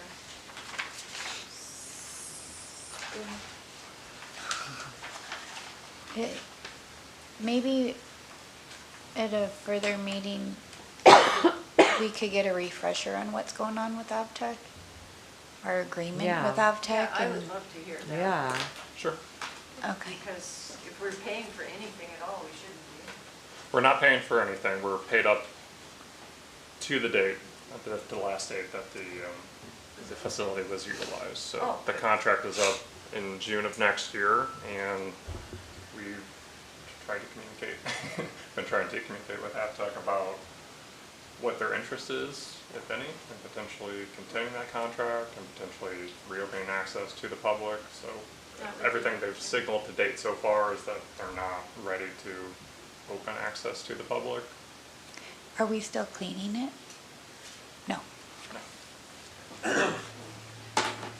So, on page 437009, it's 91,000 portable toilet services, facility cleaning, and I'm just assuming that that increase must be wrapping in a couple different departments, but also responding to kind of what we dealt with this summer. Yes. This Correct. one is more based on actual costs this past summer, and, maybe it won't be as big next year, but we don't know. And there's a possibility, so some of the porta potties will be removed, and we should have the restroom trailer for Williams Campground right, should be yeah. in by that time, if hopefully everything goes right and it's Yeah. installed. Yeah. So that would remove several of the porta potties from that contract, so, we have the option to, go back up to bid, because I think it's a 1-year contract. And this utilities must be where they're paying campground electric. Yes. And that was actually a question that I think Councilmember Casagrande had asked The pump fees. a while back about 2 items, the dump station fees, which that's an interdepartment transfer for $16,000 Out of this. out of Parks and Rec into the wastewater fund. And we need to dig into that a little bit more, so that's just $16,000 was a historically established amount. But we need to get a better handle, probably in the next budget cycle, to look at actual utilization. And that $16,000 is based off of old fees and based off of the number of fees that were collected, but we know that we're under collecting because it was on the honor system. And so that's something that we're gonna try and investigate further in terms of actual utilization. And then I believe the second question was about utilities for campground sites, and they actually they've got their own electric utility bill that pays to electric from campgrounds. Because it's metered. Correct. And so I thought that there's a specific portion of some of those sites that we said, oh, we're not gonna charge the dump fee, but this X amount on these increased rates are, so wouldn't it be that? So we eliminated the dump station fee, Yeah. and then as a part of the process of increasing the campground rates themselves last year, so that was built into, I guess, the cost matrix. So, because Doug and Tyler did I don't know if you want to dig into it, but did a ROI analysis on whether it was going to be worth putting in a monitoring system where folks paid like with a credit card or some other form of payment, but it just didn't pencil out we would end up in the red. We'd spend more money trying to ensure greater compliance than we would actually recoup by doing that. Sure, so in that system, so what we had in place was a T2 payment kiosk, which was basically like Stephen was saying on the honor system. And what Doug and I were evaluating was potentially installing sort of an automated system with like a locking, waste cap. Couple issues kind of dissuaded us from pursuing that solution further. One is just the systems can be kind of finicky. Can be a lot of upkeep. They may not function at the level that we would like for the public. And yeah, the added fees, just the fees alone, just to put in the system. And all things being equal, we're always looking to simplify. We're always looking to make services simpler and easier for the public to access. And if this is a fee that we could essentially just wrap up into the nightly lodging rate, it seemed like a win-win for us, for the customers, and that was sort of the rationale. So I guess that was my question. So the fee that gets wrapped up, wouldn't that be what we transfer into the water wastewater? Like, wouldn't we say, oh, it's $4 a night for those certain sites? Wouldn't we calculate what that was and then give that? I believe it was $1.50 Okay. per site per night was the rate, and I believe when we did the calculation, it actually is very, very close to that actual figure. Okay, So, that was my question. yeah. The tricky thing is we're not monitoring actual usage though. Yeah. Right, so the way The way I would see it is as a house, whether I'm one person living in my house or I'm 10 people living in my house, I pay $67 a month for sewer. And so, how many sites are there? I mean, the people that are in a tent are pooping and peeing just as much as a person in a trailer or a campsite. So, to me, it makes sense to take how many sites there are, multiply it by 67 and multiply it by your capacity. Right? So I think we're talking about two things. Oh. Let's think about, I was talking specific to the dump station. But you're talking about in Overall. general, overall, like those number of people are using the, so is there a water meter on the restrooms that are provided in the campgrounds or in the, because the porta potties would be a porta potty fee that the campground's already paying for. Right. But, and then if those porta potties get dumped into our system, then that contractor gets charged for that. And then are the restrooms, are they metered? That I actually We'll don't. get back to you. Yeah. I've never come across, or Doug and I've never talked about. I'm just curious, I mean, if we're talking about Right, equitably sure. making sure that those Sure. enterprise funds are, just curious. And if they're not metered, I'd be curious what ERUs they're paying. I don't believe they're paying anything at this time because it's not in the budget. So it's never, we don't have any, you know, we know that there is an electric bill that's paid, but there's not a water bill that's paid. There's not a wastewater bill that's paid, so Well, they're not. It would all fall under the utility, so they could be paying for it, I believe they are. But we'll find Okay, out. we'll go back to that. Yeah. So you had number of things, fire rings, and then what were some of the other things? I was trying to catch them in the line items. Yes, Madam Mayor. So on page 44, under 8103, capital equipment. Yeah. So one big project for the campgrounds that we're looking at is to supply all campsites with fire rings and picnic tables, which we're a couple hundred short of right now. That's the rough cost estimate for to obtain that equipment. And a side note, we're trying to put in a purchase right now for Big Belly smart trash bins, essentially. That's something in line with what Stephen was talking about, looking at ways to try and reduce labor costs, personnel, resources. So I would also like, if there's any leftover funds in that line item, to probably purchase more of those. And we've seen those over in Soldotna. They work really well. They have compacting units so they can hold 2.5 times the same volume of trash. They give smart real-time notification so we can be alerted before anyone calls us when a trash can is full. And they also have mechanisms and designed to help prevent them from being overfilled. So would those just go in the campgrounds, or are you talking about those kinds of garbage Parks, cans? campgrounds. Maybe downtown, like on the sidewalks, or just parks? I guess in the properties that I'm responsible for. Just seems like such a cool idea, maybe to have all over town eventually. Definitely distributed throughout the parks and campgrounds, so I Yeah. think it'll be very visible, very present, and may inspire other people to approach me. Well, that's good, because I think that you're responding to some issues that Yeah. we were dealing with this summer, so that's good to be thinking. Any other highlights? I just have a question. Yep, go ahead. When did we turn the TYC and rec room over? What year was it that we turned it over to Boys and Girls Club? Early 20.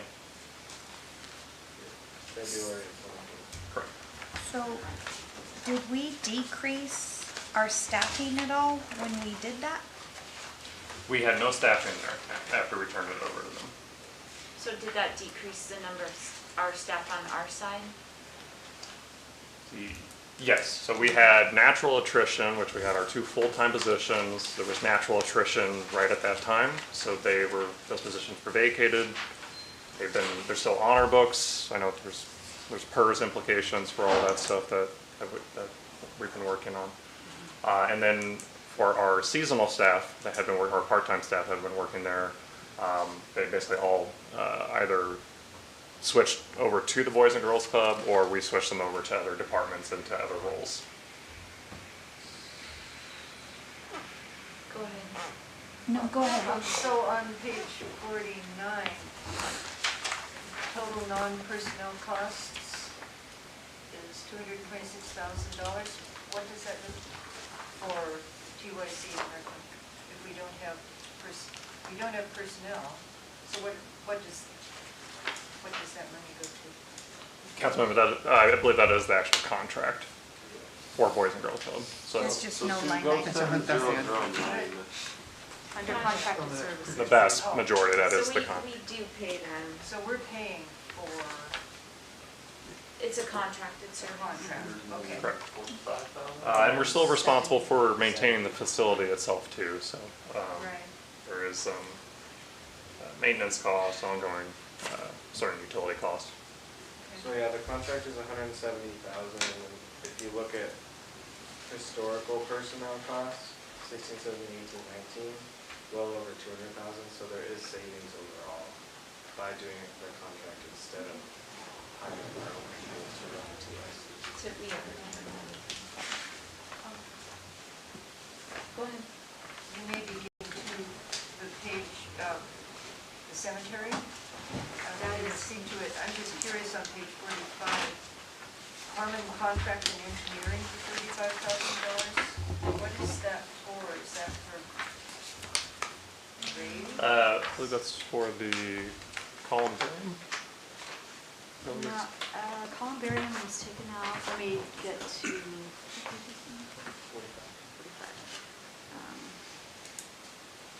Because I don't remember, I mean, we haven't authorized anything, have we, or have we? 30,000 for survey of cemetery. Right. Is That, that through Hermione? my apologies, Mari should not be there. It is a survey of the cemeteries in that line item. It's not from Mari. And engineering, as I think it was explained by former Director Wild about the need to survey the cemetery because we're actually running out of grave sites. And so that includes that, but it is not Hermione. It is not. It's not Hermione. Okay, It so- doesn't have anything to do with Hermione. Sorry, that was a typo there.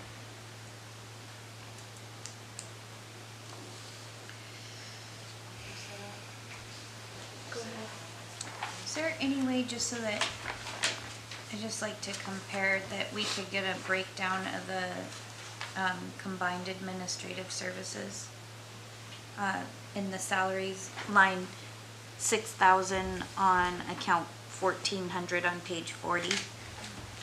Yeah, we'll run that for you. I'll get that comparison, I'll run those numbers and have them total.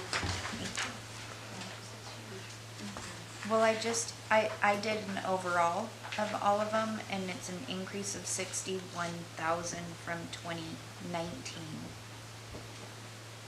But it just seems like if we're taking 200,000 out because we don't have the staff, that it should be. So that's what, it'd just be good to see a breakdown to make sure it was. In this budget as well, some positions were not funded previously because they were not filled. They're all funded now. And then, so that's part of the increase. But I'll get that, I actually have that on a spreadsheet and email it to you. So what you had said previously was that if a position was vacant, it didn't necessarily show up in the budget. Right. But now, even if positions are vacant, you're having them be reflected. Yes. And so what if a position's vacant with no intent to hire, but we still carry it because of PERS? Will that show up in the budget? I actually don't believe that we have any positions right now that are with no intent to hire, that I'm aware of. We are still dealing with the quote-unquote TYC positions, and that is, the PERS issue that we're still working through. So those are not funded because we're working Okay. through with Okay. PERS, but I don't know of any other positions that I'm aware of that we don't intend on hiring. Not in this budget. In the previous budget, they would be listed, on the personnel position list with an asterisk that they're not funded, but there's still 8 positions and they're still incurred, they were just not funded in that current budget. But in this budget, there's none of those. They're not reflected. I don't mean to backtrack, but with the recent vacating of the building inspector and we had hired a second and maybe third building inspector as well, with our building permits sliced in half and our even fire inspections way down, is that a position that we can keep empty? Or one of those positions, not necessarily, like, do we need to fund all 3 of those?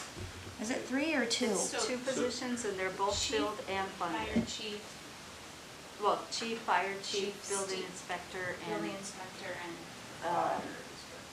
I don't remember the Building title. So the building Building official, official. so the building official retired. yeah. The building inspector was promoted into the building official position, and then the former we had an interdepartment promotion from Parks and Rec into the building inspector position. So currently, the building inspector and the building official positions are both filled. So there's just 2. And then there's the chief and assistant chief. And they're budgeted in fire. Right. And then the assistant in that office is 50/50 fire.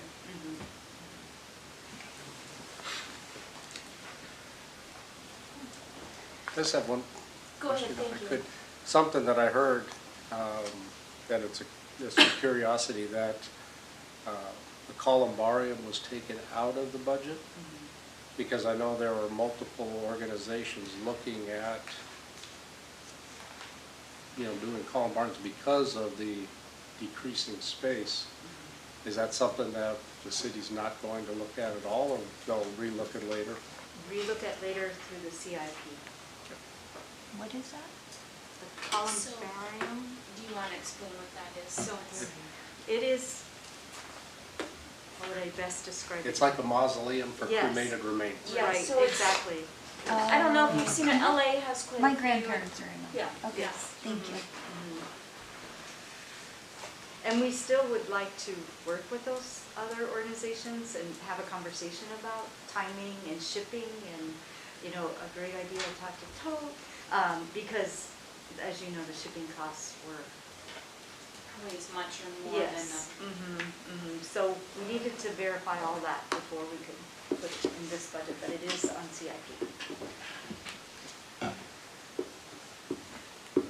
Yeah, good question.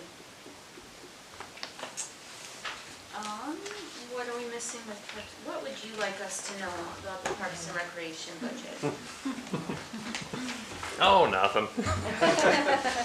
No, we, a lot of what we've been trying to do over the last years is really just get a control on our higher variability costs, so we can get more accurate projections. And, some of those changes have been, obviously we're changing buildings and looking to expand campgrounds, but no, I think the funding we've had has been helpful and sufficient, and some of the big projects we're looking forward to is just being able to improve services and the quality of service, such as, picnic rooms, picnic tables in the fire rings, and potentially more smart trash cans, and resurfacing the campgrounds with some of those funds as well. So those are some of the big highlights that we're looking at. So one thing, and I guess we did hear a lot of complaints this summer, which sounds like you're responding to that, and that had to do with hiring. But this was Parks and Rec and parking. But parking is an enterprise fund. Right. So I just noticed it says Parks and Recreation / parking. So are we gonna talk about that enterprise fund, or are we gonna wait till we're doing more enterprise funds, or? I have that scheduled for, tonight. There you go. Thank you. So, Let's do that. let's find that page.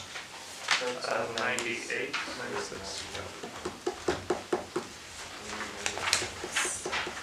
So on page 96, you'll notice that there is a change in the way it looks as far as in the budget. I did a an overview, that on page 96 is an overview, revenue and expense, and then depreciation and motor pool are listed there. And then behind that follows the rest of the information, but it's kind of an overview so that you'll know where the revenues and expenses sit.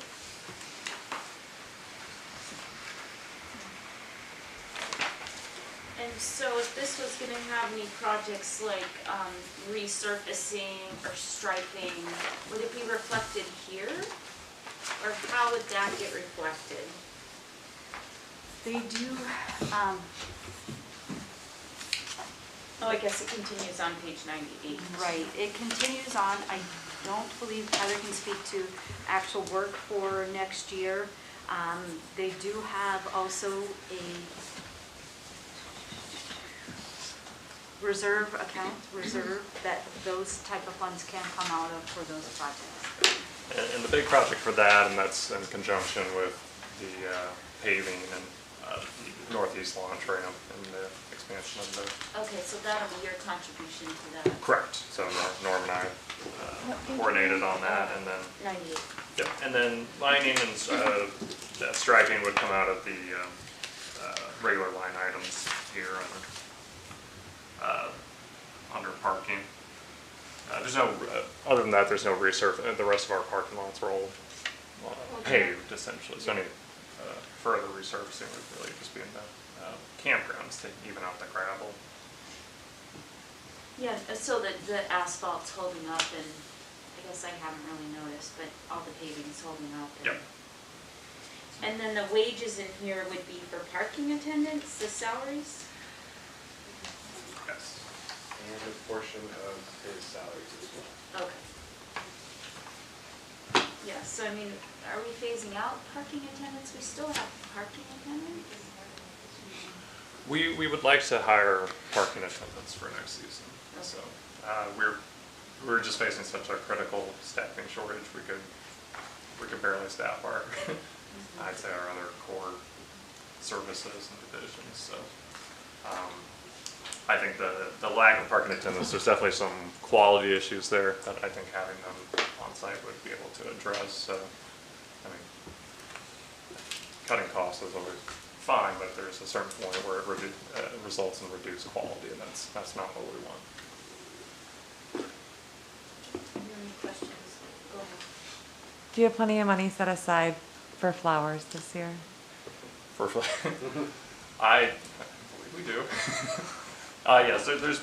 I mean, there were just a lot of complaints about the flowers, and I know it's because we didn't have a gardener, but maybe, beef it up this summer if we can. Right. Yep. And we'll be looking to hire a gardener, and hopefully we I can know. get one. I Secure know. one. And unfortunately, the rest of us none of us have green thumb, so we wouldn't even know what to do. I just know it's an important thing for even our community members, all the flowers, so. Super. Yeah. Thank you. Looks like you were opening your mouth for questions. There's garden beds that are gonna die. Yeah. Like, there's invasive weeds in the ones down in Quabi Park that will not be recoverable if somebody doesn't go pull those sometime soon. That yellow flower, I can show you if you wanna know. I just don't have the Because time we to will go. have to reinvest in more flowers because It's gonna we be a have- huge yeah. cost. Do you want a break, John? No. He was suggesting we all just go pull weeds. Oh, yeah. Sorry, Jen. We're always looking for volunteers in Parks and Rec. I mean, Right. I think that could actually, people would do that if it was Yeah. organized If because, the word was out, yeah. people would. Yeah, or if, I mean, we have a really strong garden club in town. If you find an employee that has no gardening experience, I'm sure there's plenty of people that would, it doesn't take much to train somebody. You need to know what chickweed is and what the other things are, and you just pull them Sure. and water them when they're dry. I have a side note question since we're on Parks and Rec. We increased $540,000 in our campground revenues, which I believe probably were from the RV, and we somehow burnt it all up. Is there any way that we can like set aside $250,000 of something for a future recreation center or something? That would be a council direction. It's a general fund, so the general fund goes right back in the general fund. So that would be, a separate appropriation. There is $100,000 budgeted for a feasibility study currently in this budget. So, but that would be a council motion and directive, and definitely a break of difference of how the general fund is actually done, so. Which I would not be for doing that this year, just with COVID uncertainty, and I'd like to see the feasibility study first on what those costs are and make some decisions before we start earmarking. Go ahead. So my only concern is if we've increased $540,000 and we're gonna burn it up now, we're gonna burn it up every year thereafter because we When we say take. burn it up, I think it's going straight into our jail General for fund. $500,000. Right. It's a shortfall in our jail. That's the trade-off I see. We're lucky that we have that money to pay for. It does balance the general fund. I mean, that's the reality. It is the revenue for the general fund. So I don't disagree with what you're saying, and that is, of course, police are next week, but police and jail, and I do think that should be a really good discussion because it's over $500,000 deficit in that fund that we have to make up in the general fund. So we are not receiving the revenue that we should be from the state, and so I think the decision needs to be made. That's not sustainable, and I don't think it's fair either, but it's not sustainable. So, yeah, that's a whole separate discussion for that one, but But it would be good to put a pin in and start a graph of what the delta is with the increase with the campgrounds, so that that doesn't get lost in the right, discussion. I agree with that, yeah. Go ahead. I was just going to ask if we can use our new grant writer to maybe pay for the feasibility study. So the grant race, is through our engineering firm, so to pay through the feasibility study. So that's a grant writer and feasibility study, two totally different topics. So the grant writer would write the grant Right. but not a feasibility study. That's not their. You can't get realm. grants for feasibility studies? Oh, I see grant what you're writers, saying. grant I get what you're writers say, saying. what Okay. time is it? Or you say, can you tell me the time? And the grant writer will say, show me your watch. Like, we have to give them all the data to write the grant. But you're saying, A have them grant write for- the grant to get a feasibility? Yeah, to pay for the $100,000 feasibility study. We can talk to them. We can talk to them about that. And currently that is in the community development budget, so we certainly can come back and revisit that one, but, yes, we can talk to them about it. And that's October 21st. Oh, right. So let's, do we need a break, or are we gonna go to public for comments? Usually people start kicking me under the table for 30 minutes. Let's look to the public for comments. Are there public comments or questions? We'll take those. Go ahead. You've been getting emails from me, they haven't anything back for that. About the recreation facility, I wanted to echo Christie's comments. I think it's $1.4 million, $1.47 million this year in revenue for the campgrounds, was the last number I saw. And that's a significant increase over the last years, and I think we're one of the only communities in Alaska that do not have some sort of indoor covered recreation facility. And I think it's time, and I think this is the perfect way to have our tourists pay for the a facility for our families and our kids and our elderly to exercise and be active year round. I know there's a lot of grant money for these things out right now, so I'm excited to hear that there might be a grant writer, and I hope that we can get on some of those that are available right now. I would love that list, because I hear that being said, but when I go to USDA, I don't see those grants. So if we have a list, I'm sure our grant writer can help us, but I've been hearing that too, but I've done some research with public facilities and I have not Can seen you find out grants. how Homer is getting theirs? Because their RFP that they just put out says in there that there's 2 grants that they are pursuing for this. And so I think that would be a quick and easy call to find out what grants they're planning to apply for. Yeah. They've got an RFP out to do exactly what we're looking at, and I think I sent that to everybody here, that and they're looking at some new money, and they've got they're just gonna replace their existing recreational facility, and they've got a covered tent sports building, and they've got an ice rink. We just gotta want it, and this, in my mind, I've been watching this for 20-something years, in my mind, I know it's easy to use the money in other needs, but I think this is an opportunity that we've never had before, and it's a way to set aside that money for our kids and our elderly and our community, and I think it's important. I saw that feasibility study was in here, and I thought that was great. I was curious about the line 1351, the account that says community center, and I didn't know, it doesn't have a budget, I didn't know why there was a page for a community center. What page are you on? In the It's on summary. page 38. It's the senior building. Okay, so we're first, the community center, it's talking about the senior center, So it's talking about the building as a whole. the building. Yeah, we own that building, so we pay the utilities on it, except the senior center pays a portion.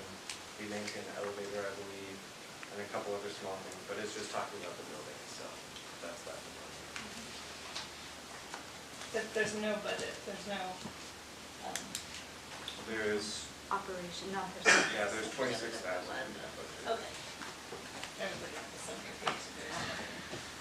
And then there's a reference to community center in here when we're talking about the feasibility study. And I really like it to be a recreational facility instead of a community center. So I think those have 2 different implications. I think what we need is a place for the kids and families to be active. I think that's important. And then as part of the recreational facility, I think we could consolidate all these little pockets of buildings that the Parks and Rec currently uses, AvTech, the senior center, they're sort of spread out all over. I think if you could make it more efficient, and all those utilities for the Parks and Rec increase quite a bit, could be consolidated into one new building, maybe on the 2nd floor, have some offices up there, and consolidate some Parks and Rec stuff. Could save some money for the city also.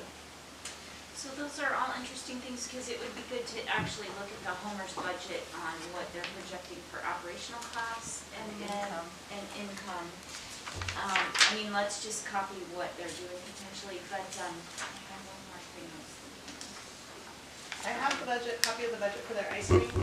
I've seen a copy of the budget for their Spark, the big tent building, for $700,000. And it is full of kids and activities and events, and families are coming in and roller skating, and soccer is playing in there. They built that building for $750,000 with some donated land.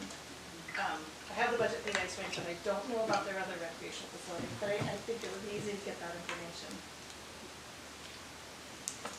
Because they're making it happen, and I think we don't have, I mean, we're about 1/3 the size of Homer, but I think we could make it happen here, but we gotta own it. And I think this additional revenue from the campground is a perfect opportunity to set some money aside and actually have a recreational facility that does not run in the red, but is paid for by our tourists and for our families all winter long. And something else we talked about earlier is just we need to really get a definitive answer from AvTech. Because some of what's driving this is we're not able to use that facility, so we need to know, and it would be good to keep track of what the cost of that contract was annually, because if, I mean, so I think, was it $70,000? It's about 60, 70,000, right around that ballpark. Yeah, so I mean, then that would be a subtractable from, what we normally pay someone. Yeah, so all those things.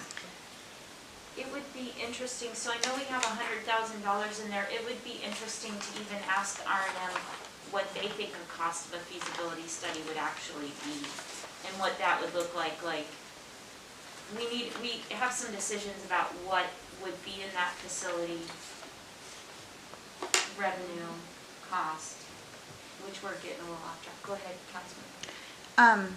Just to play devil's advocate, I guess, we increased all the fire, between the fire, all the different fire departments and building inspector and all of that, we increased all those departments by $565,000.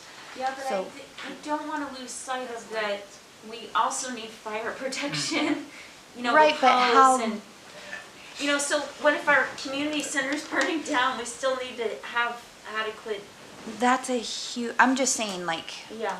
I'm just saying, when I say burn it up, I got kickback for saying burn it up, but we're burning it up.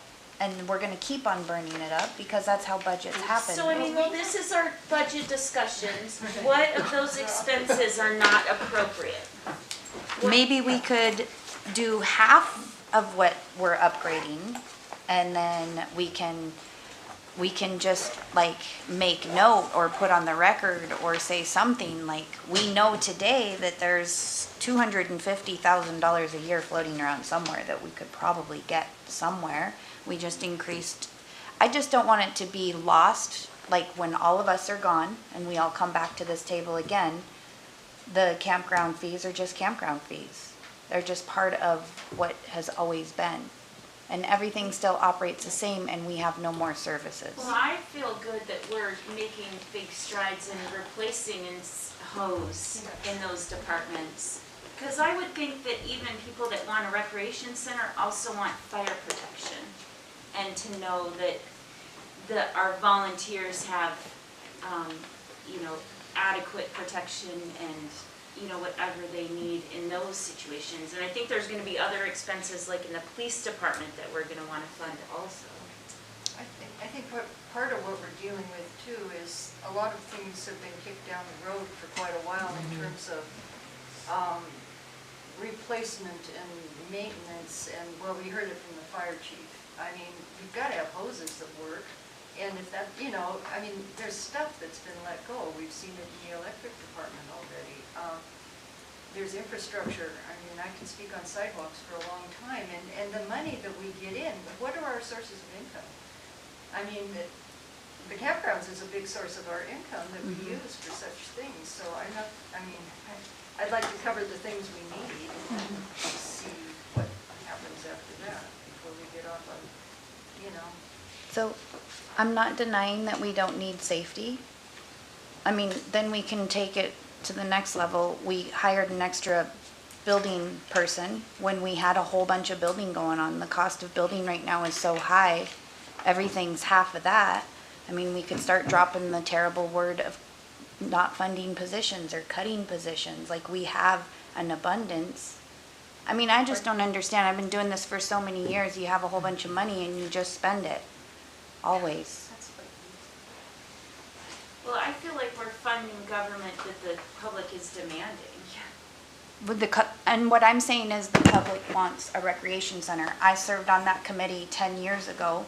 And so where do we just not talk about it right now? I get that, because we have nothing to talk about.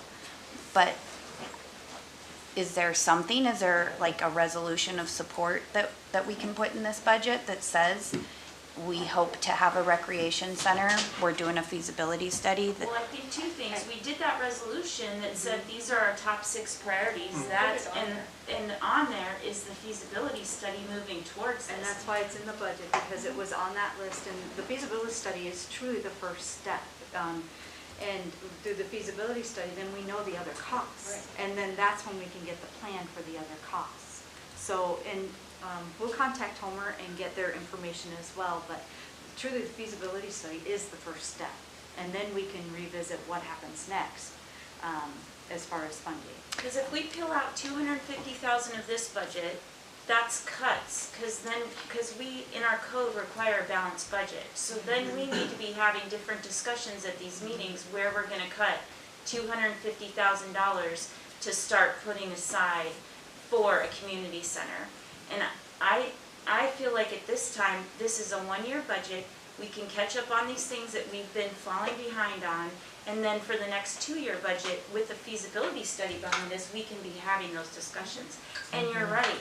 We say these things, but we have been on a 2-year budget cycle. I feel like it's easier to forget things in 2 years, where in a year, all of us sitting here will be here.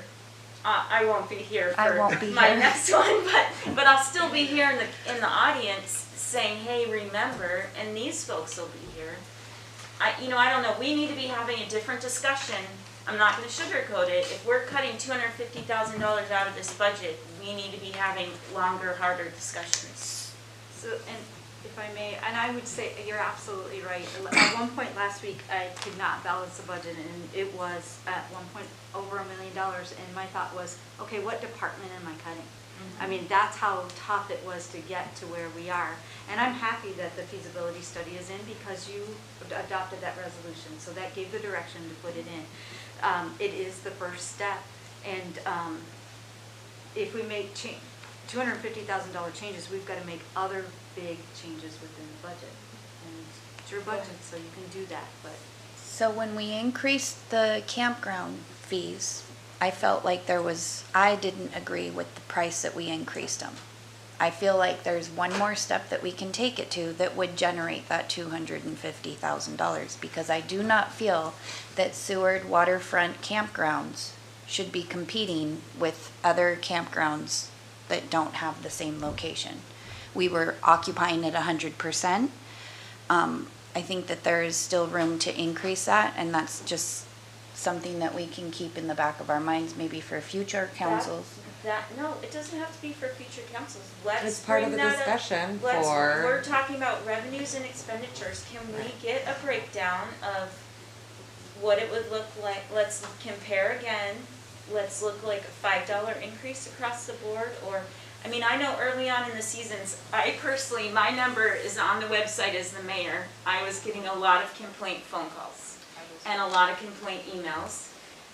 But, those died down during the summer. So, I mean, can we, at one of these work sessions, look at that again?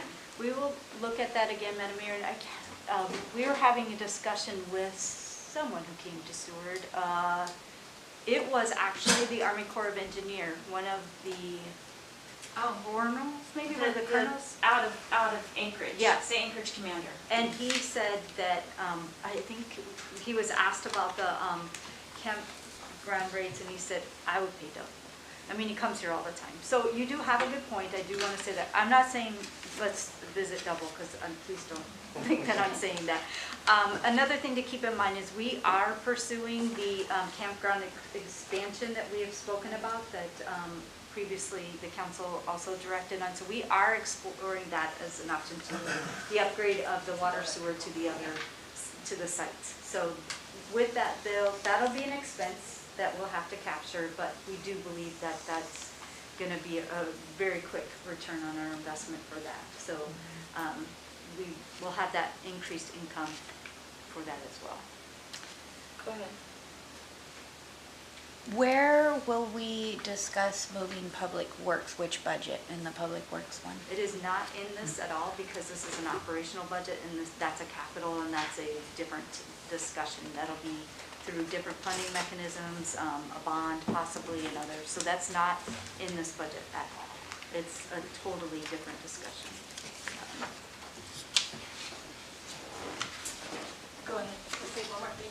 Is it possible to, since the 100,000 is already in the budget this year, for next year to just make a note or an understanding or a little star in the budget to say next year we'd like some number, if you guys all agree, to be in this document, not so that you don't have to cut to make it happen, so that that money I gets would think automatically. that once we got that feasibility study back, then we would bring forward a resolution or something, but we probably couldn't find future council budgets, because it's a city manager's budget before gets presented to us. So she's charged with balancing it, but I think we would definitely bring it forward a resolution or something.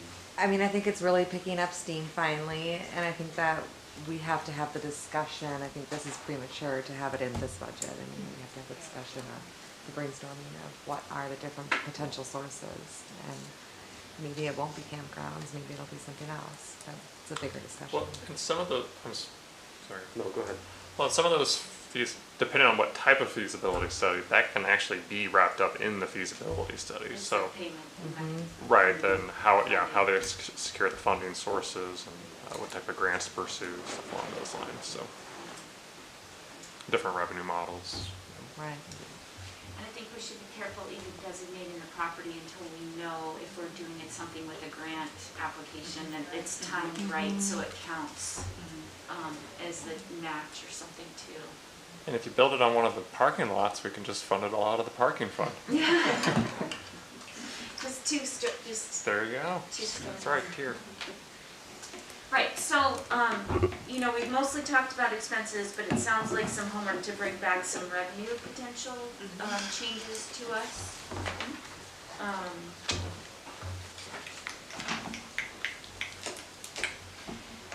And then looking forward to tomorrow night, are there any questions ahead of time with the Finance, Electric, or Harbor Smith Fund that people want to bring up ahead of time? Or if there's something that you review during the day, send an email out tomorrow night. Did I read it wrong? Finance, Electric, and Harbor Smith.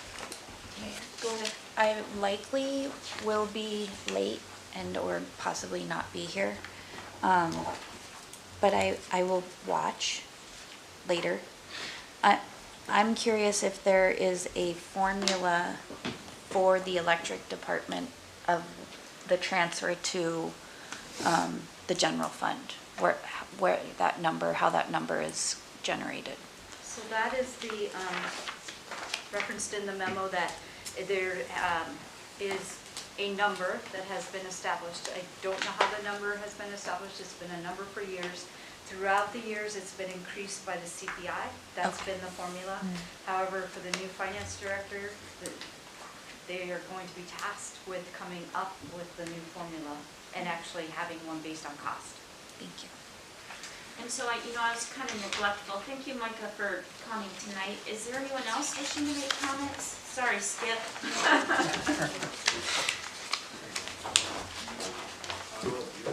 Skip Iverson, Inside City Limits.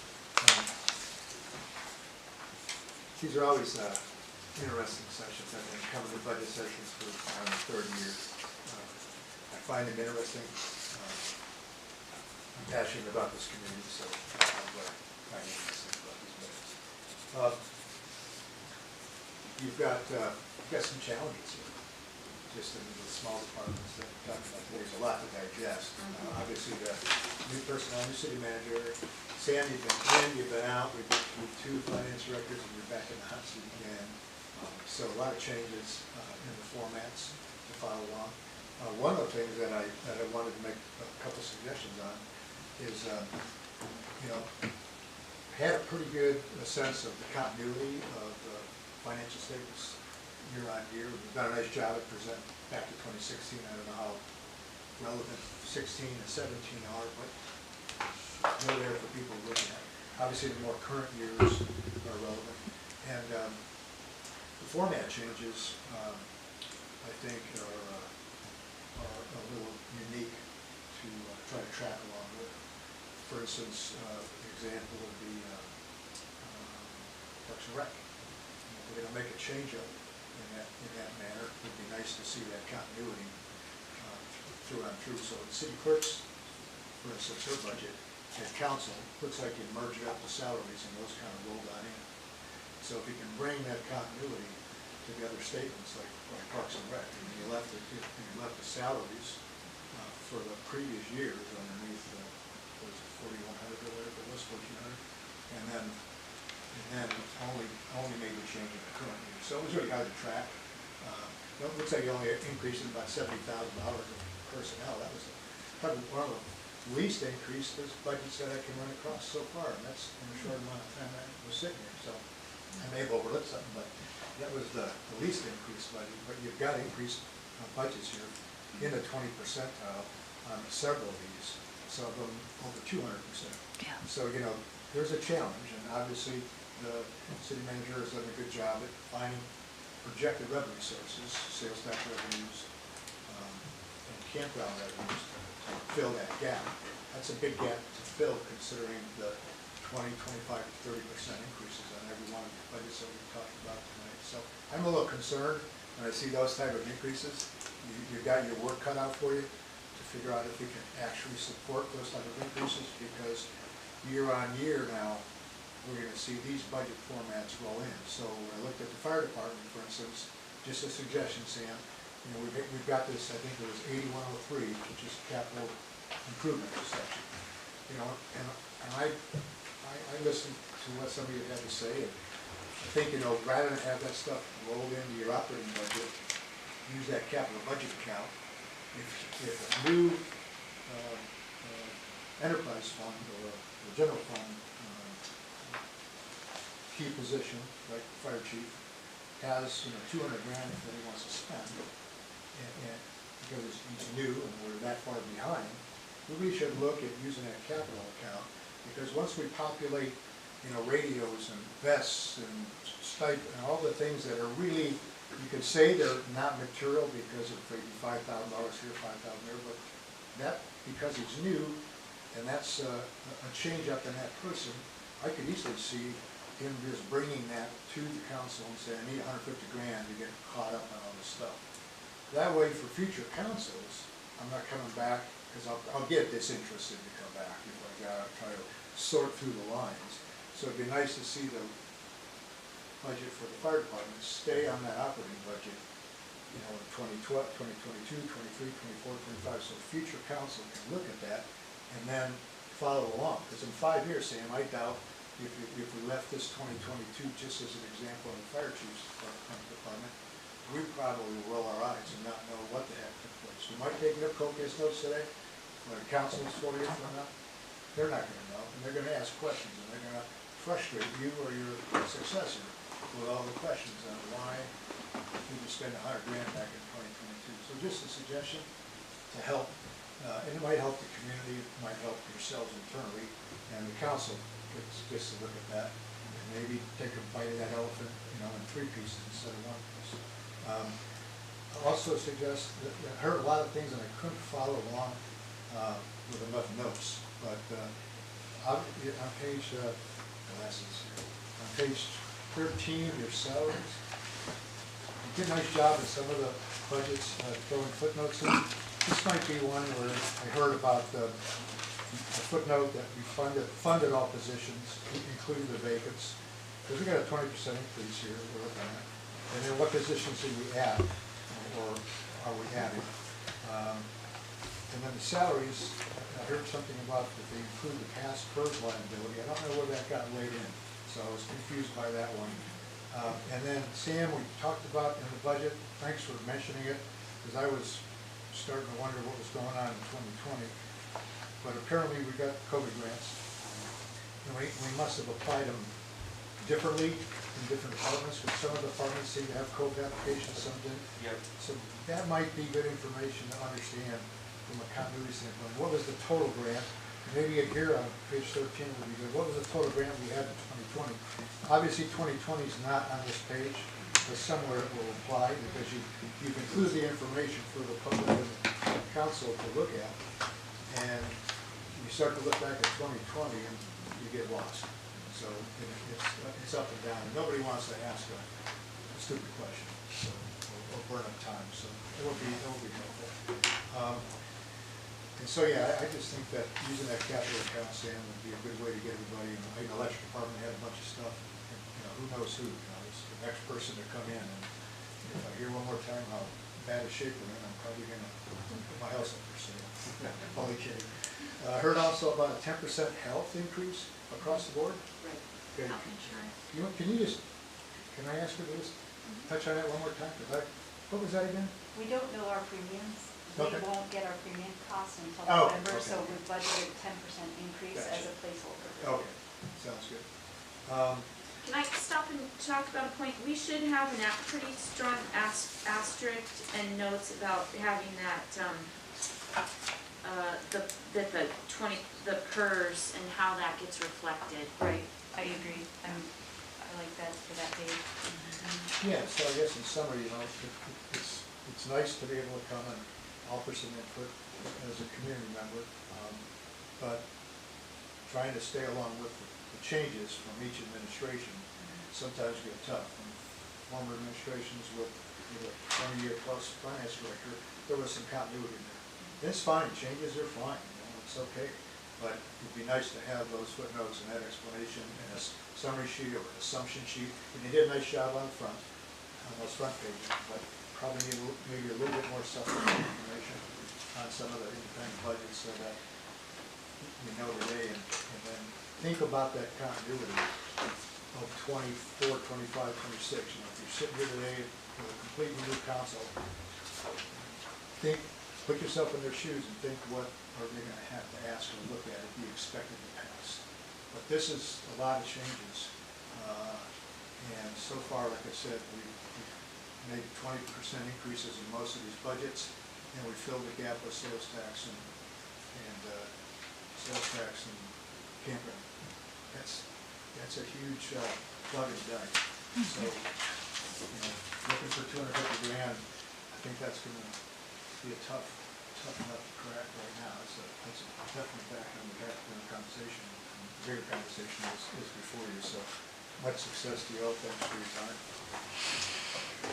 So speaking of that, so we have a transmittal letter, which I always think there's things that are wrong and those get done. But so, in the budget book from 2020 and 2021, there was a 1.82% budget salary and benefit costs increase from 2019 to 2020.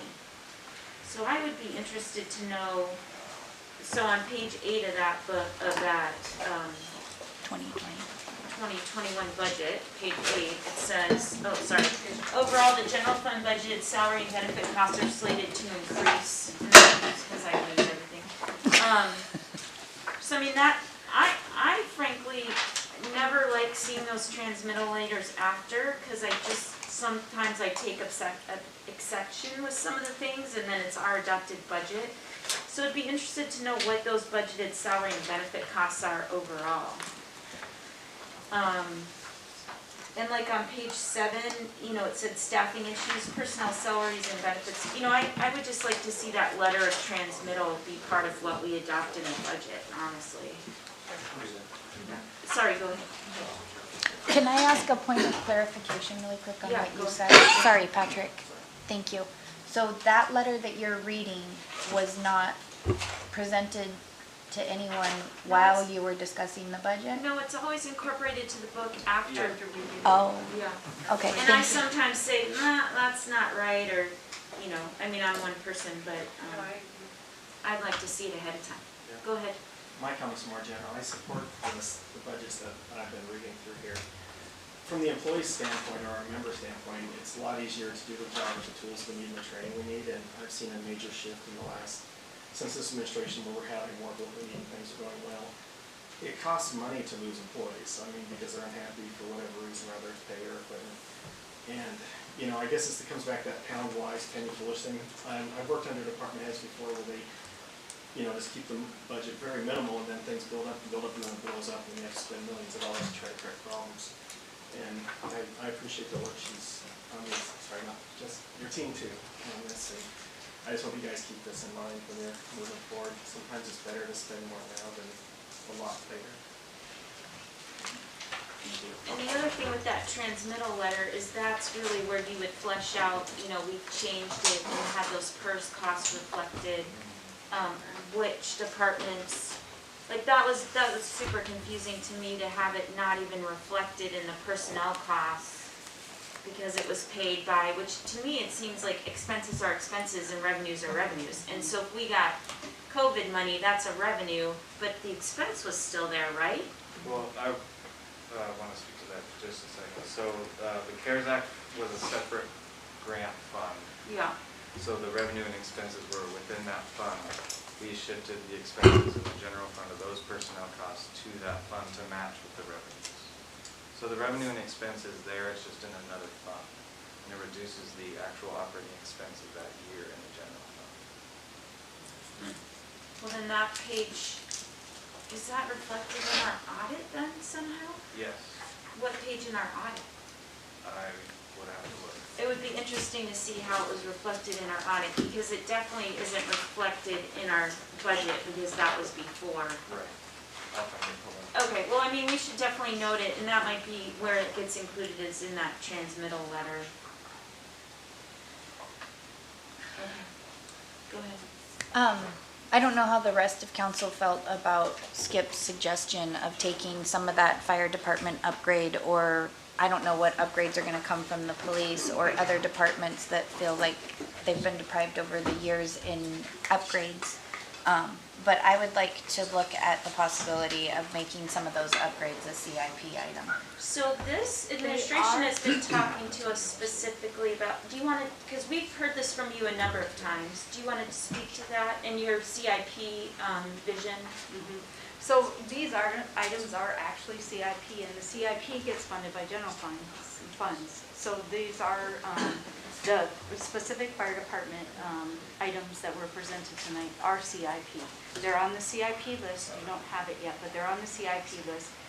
There was money available to fund them, so then they went into there. I could take them back out, but that money still follows. It's still general fund money. So it's, it can be noted different ways, and but it's still general fund money, and it's still part of the overall revenue and expenses to balance. So what's the threshold for, Yeah, you'd have to speak to the I'll let you speak to that in a second. Let me ask them what the threshold is. For capital, I think it was either 25 or 30,000 for capital projects. The actual capital equipment is only 2,500 for a single item. So what Skip was talking about earlier, talking about a capital fund, we do, and Steve and I have talked about this a lot. We have the CIP list, but we also have the capital acquisition fund, which that is what we purchase capital items out of. That may or may not fund things in the CIP list, but they're two separate ideas. But they get intermingled, and so him and I have been talking about separating those two within the budget and having a capital improvement plan with our capital projects and an actual budget in the capital acquisition fund to purchase capital items. And what we're trying to get away from, so like on page 191 of the budget book, the capital improvement plan list. Which we don't, most of the people don't have. Okay. That's okay. So just to make a point though, so items that we want to remove, so we went through the exercise, and I believe we presented this information when we sent out the survey to council this past March or April. As an illustrative example, painting City Hall for $20,000 should not be on the capital improvement plan. That should be on the capital acquisition list. And I guess I just want to step back because we've got at least one new member on here. So what you'll see going forward in the CMR, and it'll be in the subsequent CMR for the October 25th meeting, is regular status updates on the 5 projects that you guys approved at the September 13th meeting. And so just for everybody's, I guess I'll just go through it because there's been a lot of discussion about capital improvement. So the number 1, 2, 3, 4, and 5 list items in this order that council communicated were priorities was number 1, the Lowell Creek Tunnel. Number 2, construction and relocation of public works. Number 3, addition of utility sites on the waterfront. Number 4, purchase of the ALMR radios. And number 5, establishment of the community rec center. So you guys will be getting in subsequent council meetings, you'll be getting regular updates on those 5 projects, and we're taking action on each of those 5 projects to move forward. But back to Sam's point, we really want to delineate between operational budget items and big picture CIP items, and we don't want you to be seeing items like $20,000 to repaint City Hall on a CIP item list. That's more operational. Yeah, it's a maintenance item. Go ahead, Skip. And not to be a dead horse to death, and I understand that, and I really do, but you know what you're doing, like in the fire, you got several accounts already you've been using historically. 7216, or excuse me, 7217 is your small equipment and tools account. And however you want to use 8103 on your capital equipment, that's really up to you how you want to differentiate. Meet them out, where the point is that when we lay in the chief's budget under the fire department this year, the way you've got it proposed, come next year, is that a placeholder that he starts from there and goes up 2%? But I will say. No, I know yeah. that, but I'm just saying, it just lays that information Well, we've in been the doing it framework. that way. Yeah. I'm not saying that's not a great idea, but I will say, even when I worked here, you know, I plug in $40,000 for GIS one year, like, Yeah, we've been doing it this way. no, I get Which you. with the city manager has a sign that says, just because we've been doing this way with an axe, but, And I get you what you're Yeah, saying, yeah. the paint, I clearly understand. Yeah. That's easy to follow. Yeah. But the chief had, in his situation, and who knows when the next one will be, there was a plethora of items in there, you know? And I'm just afraid it's gonna get lost in the shuffle come next year and the year after. So that's all I was trying to make a point of, is when the chief's just throwing it in, you guys have to put it in the bucket, you want to put it in. Just help the council and the citizens out in the next 5 years. And I do, we did tell the department directors that, to go through each of the line items and to look for those scenarios, just because it was 20,000 last year does not mean it gets to be 20,000 this year. So what did you have for $20,000 in that line item last year? And are you going to have it again? So they were all instructed to go through that and to identify that, so that this wouldn't happen, continue to happen, because I've seen that in budgets. You know, it was 20,000 last year, we'll increase it to 22 this year just because. So, but that, they were instructed to go through and met with them about those line items. And Madam Mayor, to answer your question, page 21 of the chapter is where you'll see there's that special revenue fund. with that profit loss. Yeah, with the revenue and expense, so in the expenditures, second column, Yeah. general government, and Oh, the public city safety, CARES Act. that's all the salaries and benefits that were moved to that fund out of the general fund. Yeah, it's just hard to track that back to. Yeah. Okay. But yeah. Well, let's let administration chomp on how they might be more clear. And I like make the sure. idea of the footnotes and the documentation, and especially about the CARES Act. I like all that. I There mean, we were a could. lot of changes this year. A lot. Right. Yes, yes, there were. Yeah, and then about the fire department, yes. Take a look at that. I do like the consolidating, because I think that the things we always felt got lost in the mix when like one department had 5 different budgets. I know that's been confusing in the past, but yeah, for this year with the transition, is transparent with what those comparable costs are. I think that would be important and helpful. Any other comments? So tomorrow night, I do want to make sure that we're not giving the public a false sense of that they can come at, 6:45 and that's when the electric will start. Have we published this at all, this schedule, or was just this kind of internal, or? It's in the packet. Okay. Yeah, okay, well, we just need to, if people call and ask, we just need to say, this is the night we're doing finance, electric, and harbor. And that there's still opportunity for, because I think it makes sense for us to just kind of keep moving, there's no reason to sit here and not do it. Okay, we will see everyone tomorrow night as noted, and I will